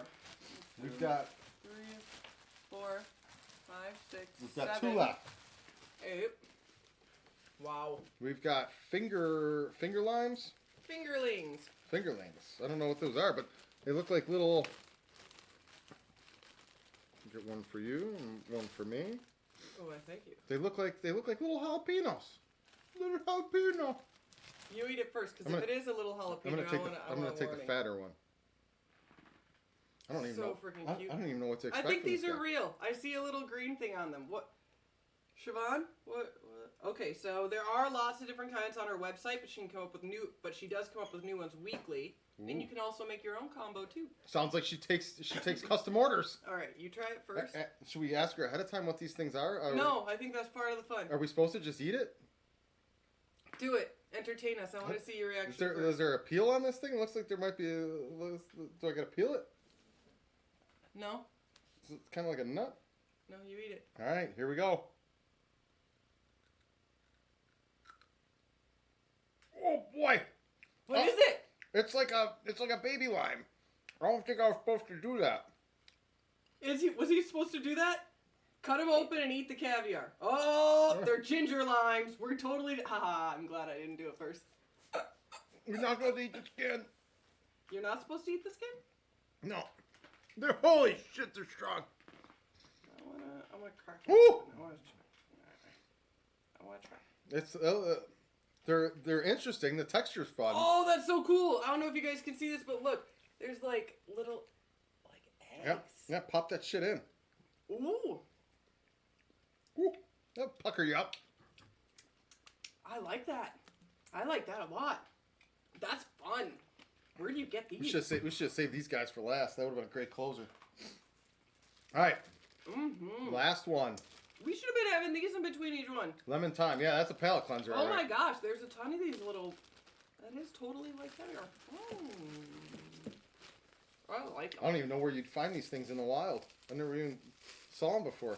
And they feel funny on your tongue. Yeah, I was a pucker up guy. I think you're gonna eat a baby. Let's not pucker up. That's just good. All right, here we go. Last one. Lemon thyme. You got the little thyme sprinkled on top. Mm-hmm. You know what time it is, dear? Time for more caviar. Those are fun. Mm. Everybody, it's buryingthehatchet.bizichicks.com. So, it is BERYINGTHACHET.BIZICHIX.com. Burying. And she's on Facebook and Instagram too. Burying the hatchet. What? .BIZI. BIZI. CHIX.com. X.com. Is that correct? Burying the hatchet. Yep. That would be it. Lemon thyme. You can see the thyme on Boom. it too. That's really cool. There we go. That lemon one's kind of refreshing. It's a good closer. Good closer on the lemon one. No, I like the drizzle over top that you have on there too. Like, it's a lemon cookie. No, it's also a lemon drizzle. And I'm sorry, everyone. I'm talking with my mouth full. I know, it's rude. My mom would smack me on the mouth. So, Siobhan, thank you so much for the buffet of delicious treats here. This is not going to help my diet that I've decided I'm going to take on here in the coming weeks. But the heavier I start at, the easier it is going to lose. Side note: Chris is going to be in Buffalo. That was going to be next week's show, but I'm telling everyone now. He thinks he's going to be on a diet while he's in Buffalo, and that's why I'm telling you guys about this now. How hilarious is that? As I told Andrea, I'm leaving the gut in Buffalo. I'm going to be back for a little while. We're going to have to be doing the show kind of remotely as pairs. And I'm going to go to Buffalo and lose weight. Yeah, right. No, it's going to happen. I'm committed to it. I don't think it's even possible to do that. So, let's bring this party towards an end. This was amazing. Thank you. Thank you. If you haven't followed or checked out Siobhan's pages yet, Burying the Hatchet, get her, check her out. Thank you so much for sending that stuff in. That was fantastic. Thank you. So what is your favorite one, though? The jalapeno chocolate, and followed up by the caramel dark chocolate. Yeah. I kind of like the fingerlings just for a nice little palate thing. We totally should have realized that's what that was for. All right, but dear. I like them all. They're so good. So good. We're heading into bullet blitzes. You're gonna go first this week. Oh. Okay, then you gotta give me a second to switch over because I have it written down. How about you go first this week because I have to pull that up. And in the meantime, we'll give Bear a treat. All right. Ready? It seems. Stand for me. Get it, Bear. Get it. Stand for me. Oh, you just got a little bit of his head there. Get up. There we go. Yay! Did you guys see him? Yep. I hope he you peeked did. in for a little appearance. See, he sometimes stands on his back legs and acts like that piece of dog. Morgan just asked a very good question. What? Who will produce David's show while I'm in Buffalo? Andrea's going to be sitting in the captain's seat. I'll be hanging out in the chat with all you crazy bastards. I'm going to be just another chatter for a couple weeks. Or are you going to be moderating the chat? Well, I'm going to be a secret moderator. Oh, yeah. All right. He's going to be an instigator is what he's going to be. It seems everywhere you go online, there's an angry person waiting to spit unbridled venom at strangers. Do you think there should be a universal social media standing that determines whether or not you should be allowed to use social media? For example, if all you're doing is spewing hate, violent threats, and harassment all over the place, instead of a suspension, your IP would be blocked from logging into any social media. Do you think we should start disappearing people that are nothing but just angry and abusive assholes on social media? Yes. That's a very simple answer, yes. You don't get to have a stand. You don't get to have a podium if all you're going to do is talk about how you hate everyone and everything and you only see the world in a negative light. If you do, then I'm sorry, you really do need to go see a doctor, but no one else needs to deal with that except for the people close to you. And if they can't deal with it, take it as a hint that you suck as a human being. Like, if you're ready to spew it on everyone else, realize that it's probably a reflection of yourself. Yeah. That's all. You're projecting how you actually feel about yourself onto other people. And no one else needs to hear that.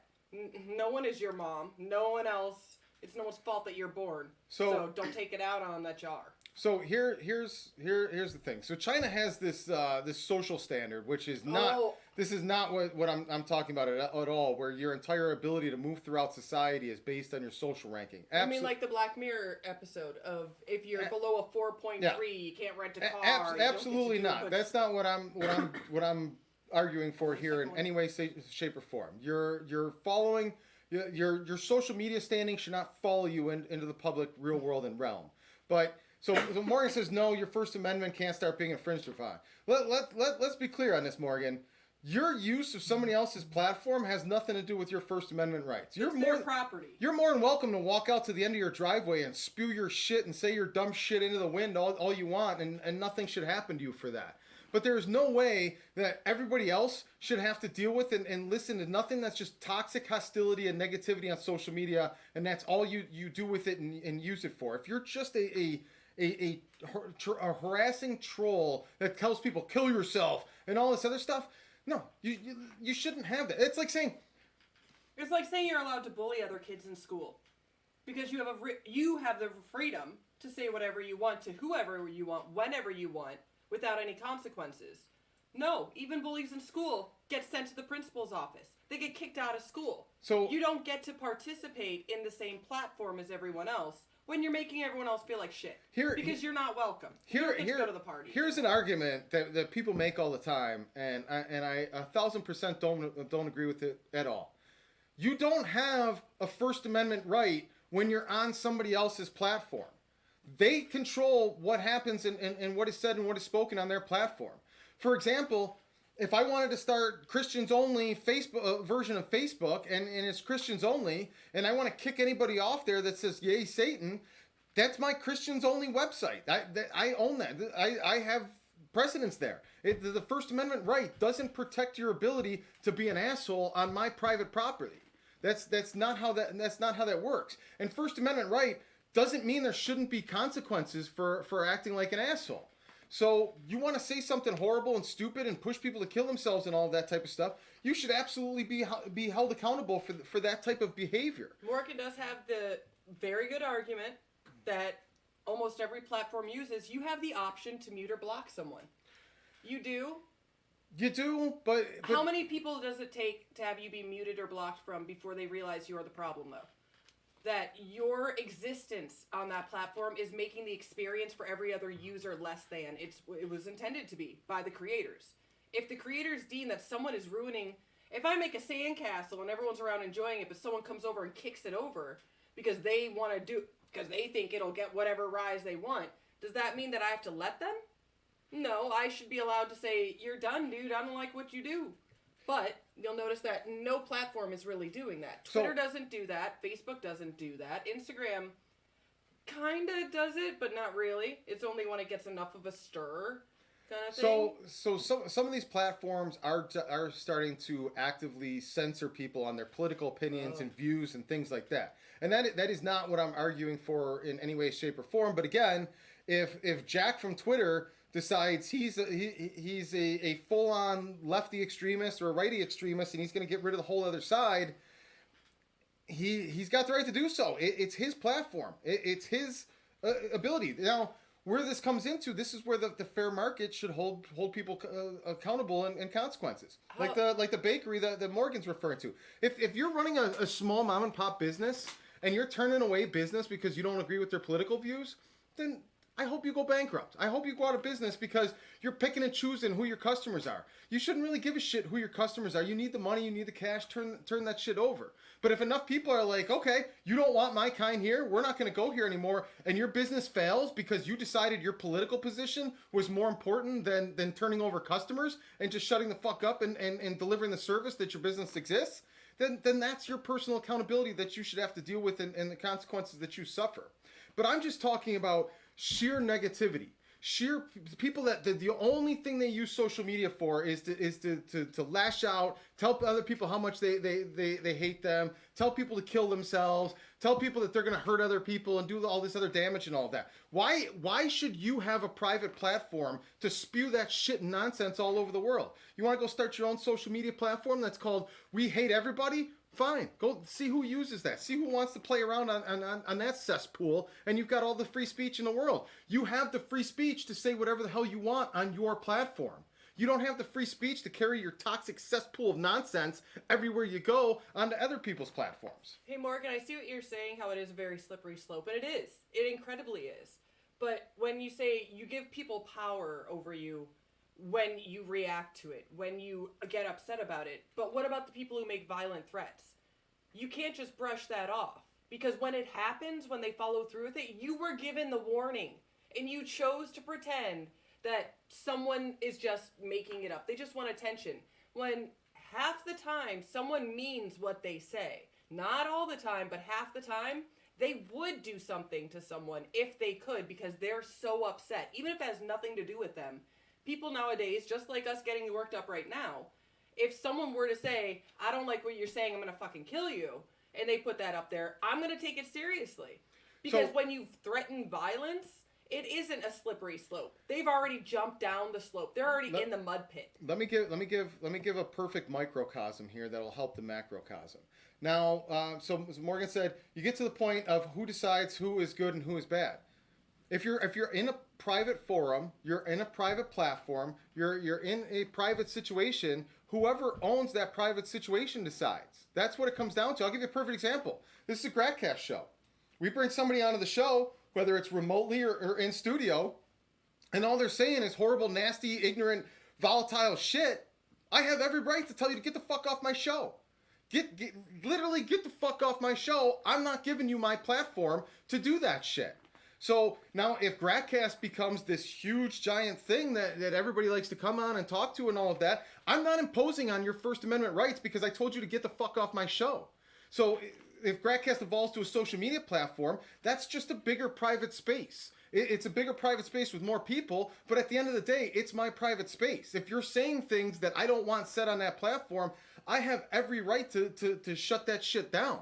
And again, that is not the same as your First Amendment right. Your First Amendment right is your right to build your own platform and say your own shit on that platform, and nobody can shut your platform down. But you come into my house with your shit, I have every right to tell you to get the fuck out of here and take that evil crap somewhere else. And I think there needs to be a certain threshold. And listen, nobody's going to defend the gray space more than me. Me and Andrea got into it the other day about how you got to understand, like, you can't have things black and white because there's people that love to live in the gray area, like this asshole that walks into freaking Walmart with a gun and a Velcro vest on. Who knows if that dude was really going to shoot the place up or not, but he decided he wanted to freaking live in that goddamn gray area. That's where shit gets real blurry real fast. But I'm just simply stating that I think these platforms need to start really curating the useless hate, not the opinions, not the disagreements, not the arguments, just the people that do nothing but spew that hate shit everywhere they go. And like Morgan's saying, you still have the right to block them. And I do. I don't know if Chris is aware or not, but there are people who, when we're on Twitter and I'm looking through the like daily feed of just stuff, there are some people who are saying stuff that I don't want that in my feed. I don't want to see it. And you know what? So, I don't need to have you in my world, so block. But it's not. I never want to see you again. It's not about me and what I want to see. So yeah, can I block this asshole and that asshole and get this long list of you made the list assholes that are all being blocked? But does it stop them from doing it to everyone else? Exactly. That's not going to stop that person from going and freaking spewing that toxic cesspool to somebody else and everything else. And when they say violent things on the internet, there might be laws, but it is really, really, really difficult for them to be able to actually use any of those laws against them. Because it always falls into it was my First Amendment right. I get to say what I want to say. But you don't. And that's the thing, didn't all of our parents teach us, if you don't have anything nice to say, then shut the fuck up? It doesn't matter how big the private community is. Rule? You're a toxic member of this community, and you're gone. You want your First Amendment right? Go start your own platform and see how many people want to join your platform and listen to your toxic bullshit. That's where it comes down to for me. Is you still have your First Amendment right? Go spew it on your own soapbox. There you go. Okay, so that was one we discussed. Ooh. See, Morgan gets me. Huge block list. You're up. All right, so I just saw this today. Newark, New Jersey is now going through a similar thing as Flint, Michigan, meaning there is too much lead in the water, and they are now having to give out bottled water to all of the residents until they can figure out what to do about this. Chris, what is your solution to this? Flint has been stuck with this for almost 3 years, which is beyond ridiculous. First of all, is anybody surprised that Jersey's a cesspool? All right, no. We're not bad-mouthing any state. That's just Come mean. on. Everybody knows what Jersey is. It's the reason the mobsters hang out there. It's the reason Trenton's there. Come on.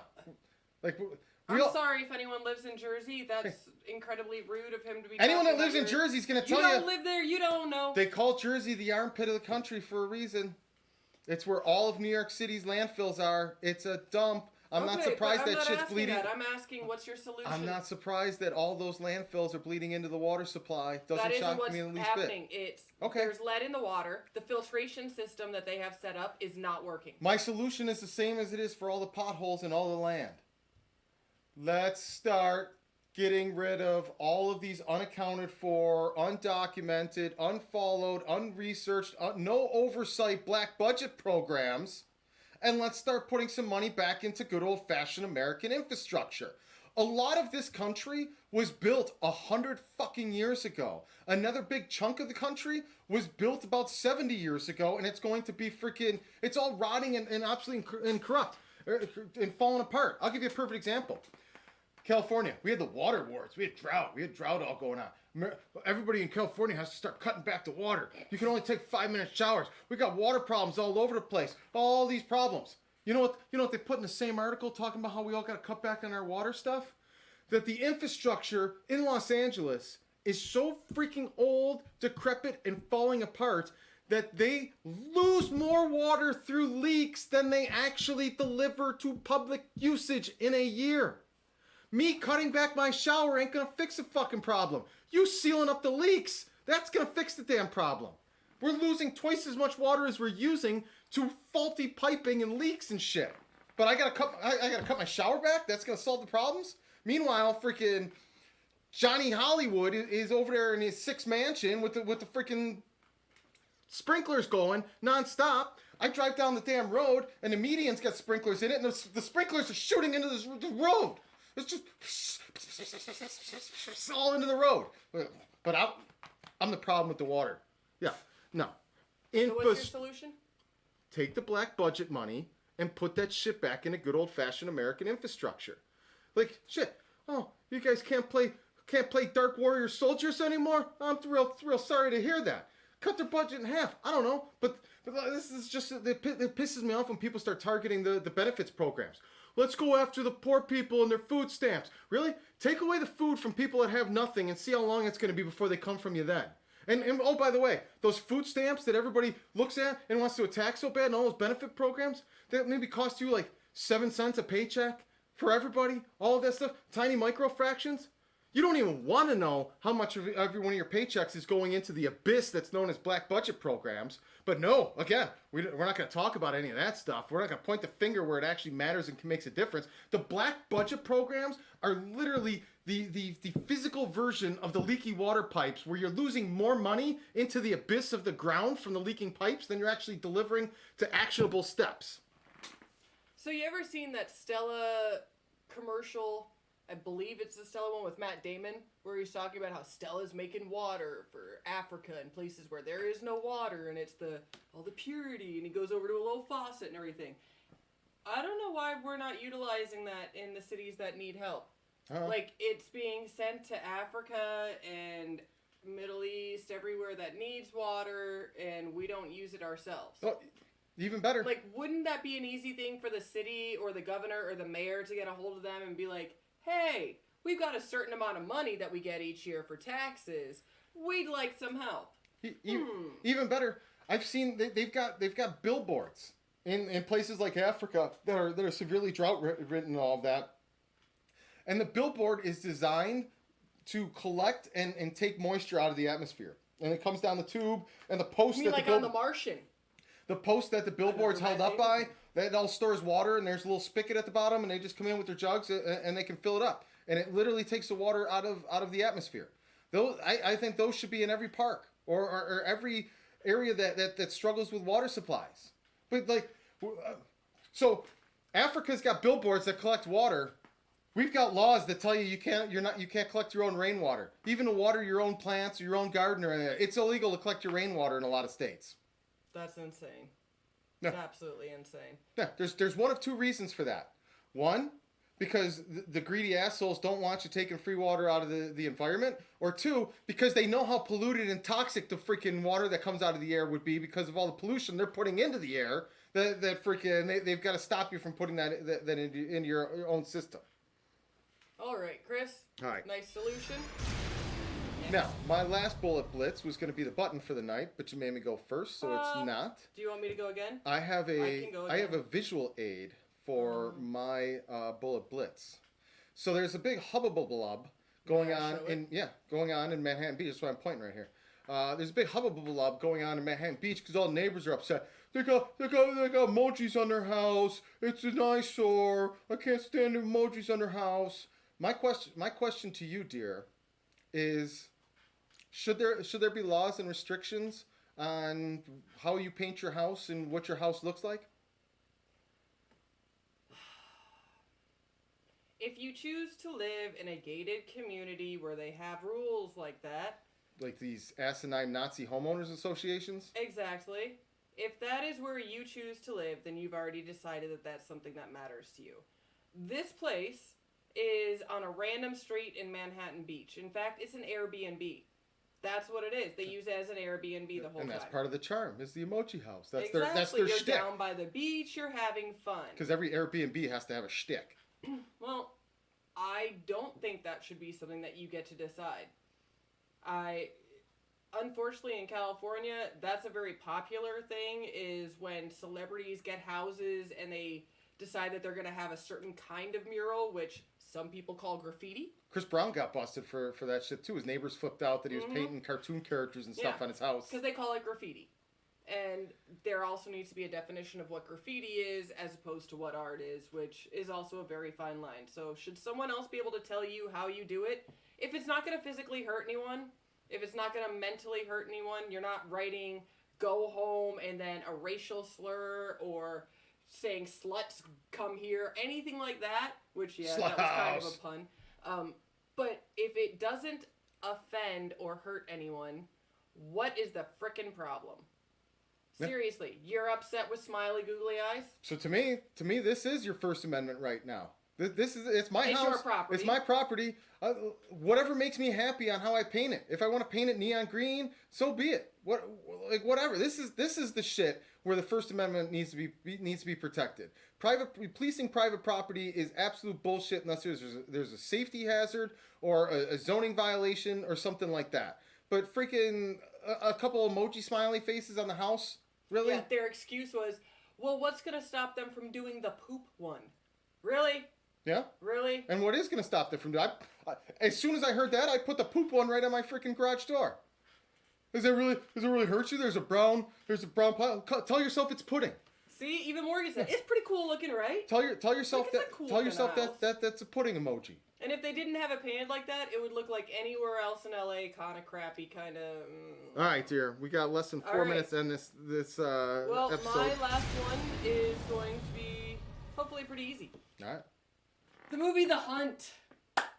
After what has happened over the last weekend and pretty much last week, the last how many years, The Hunt is not going to be released. Cowards. There you go. Do you think the general theme of the movie is overplayed or possibly influencing the desensitization to the growing violence? I don't want to know about if it should or shouldn't be released. I want to know, do you think this theme of movies, The Purge, The Hunt, things that keep happening where everyone is chasing each other and killing each other as if it's okay somehow? Good night, Morgan. Good night, Morgan.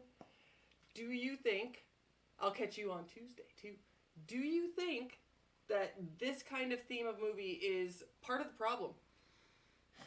I don't think it helps the problem, but at the same time, I think anyone that's going to do horrible, violent shit is going to find inspiration one way or the other. Okay, I'm going to rephrase this. Could it be propaganda? When we are about to go to war, usually there will be the year leading up a lot of war movies. A lot of, these are our soldiers going to kick some ass somewhere else. CIA does run Hollywood. But they get you into that mind frame of it's okay because you've seen it enough so much for the past months that when they announce it, you're like, yeah, America, fuck yeah. Should things like The Hunt, The Purge, whatnot, when they keep happening over and over and every couple of months there's another one and another one and another one, is that part of the problem? Is that desensitizing us also that we're used to as a filmmaker and a storyteller, the market should dictate what movies do well and what don't. Like, if everybody hates it so much, don't fucking go see it. Don't go see it. A movie will bomb out when people stop going to see it. Here's a perfect example. This movie is literally a ripoff of The Purge. And even more to the point, The Purge election year was basically a spin on let's kill our political opponents and all of that stuff. If those movies didn't do well, this movie would have never been greenlit by the same damn people. But they know. But be aware that it is by the same people, so that's their lack of originality, is they just keep reusing the exact same thing. To me, this is the chicken and the egg scenario. Did The Hunt come about because of the political climate that we're in, and somebody wrote this script saying, "Oh, I know we're going to have the Democrats and the Republicans." There's a huge demographic of people that are going to go see this movie, and they're going to love this movie because it's fantasies they can't execute or carry out. Or does this inspire the people? Happening. So it's not even a fantasy. People are actually hurting each other over their political beliefs. My entire point just went way over your head. It must have. It's a chicken and an egg scenario. Which one came first? Is the movie being made to pander to the people that are already frothing at the mouth for this type of let's call it a rape fantasy? or is this what's putting these ideas in people's heads? I would, knowing how the business of Hollywood works, especially when it comes to horror movies, I would say that this was specifically created to prey on the financial wallets of all of these people that will freaking get off going to see this. Oh, I want to see some Trump supporters get killed and hunted down because I wish I could do it. That's who I think they're pandering to. And we could take the emoji house off screen now because it's kind of a completely different thing we're talking and ranting on. But yeah, that's my response to it. All right. What's your answer? I think, of course, it's trying to get you desensitized to it. It's happening so much. They're pumping it out now because we're so used to seeing it, and they know that it's something people talk about, so that they're going to go ahead. They, meaning the entertainment industry in total, is going to act as if it's okay now. Because we've seen it so often in real life that it's okay if art imitates life. But really, is this the part of life we want art to imitate? Like, we are already triggered. Everyone's living on a fine edge of thinking that could be fire, that could be a bomb, that could be fires, that could be gunshots at any given moment. We know. Do we need to have that as a form of entertainment also? We know enough about the way... And did they think people were going to go to the theater to watch that? We know enough about the way that the industry works and the way that the money works. If there is a large enough demographic for something, then something targeting that demographic will come. Everybody knows there is nothing but violent outrage going on both sides of the extremist side. And if you don't think that there's some kind of freaking Trump fantasy for the Trump supporters in a pipeline or coming in post-production or something like that, you're out of your freaking mind. Okay. Well, that is our show for the night, and we want to say a special thank you. Special thank you for the yummiest of cookies. And we hope everybody checks them out. Remember, you can make your own combo. She has different ones each week if you guys want different kinds. And the doggy treats, which Bear loves. Let's get off camera so we can get some cold milk and eat some more. Thank you, everybody. Hit it. Fuck this shit, I'm out. Fuck this shit, I'm out. No thanks. Don't mind me. I'ma just grab my stuff and leave. Excuse me, please. Fuck this shit, I'm out. Nope. Fuck this shit, I'm out. Alright then. I don't know what the fuck just happened, but I don't really care. I'ma get the fuck up out of here. Fuck this shit, I'm out.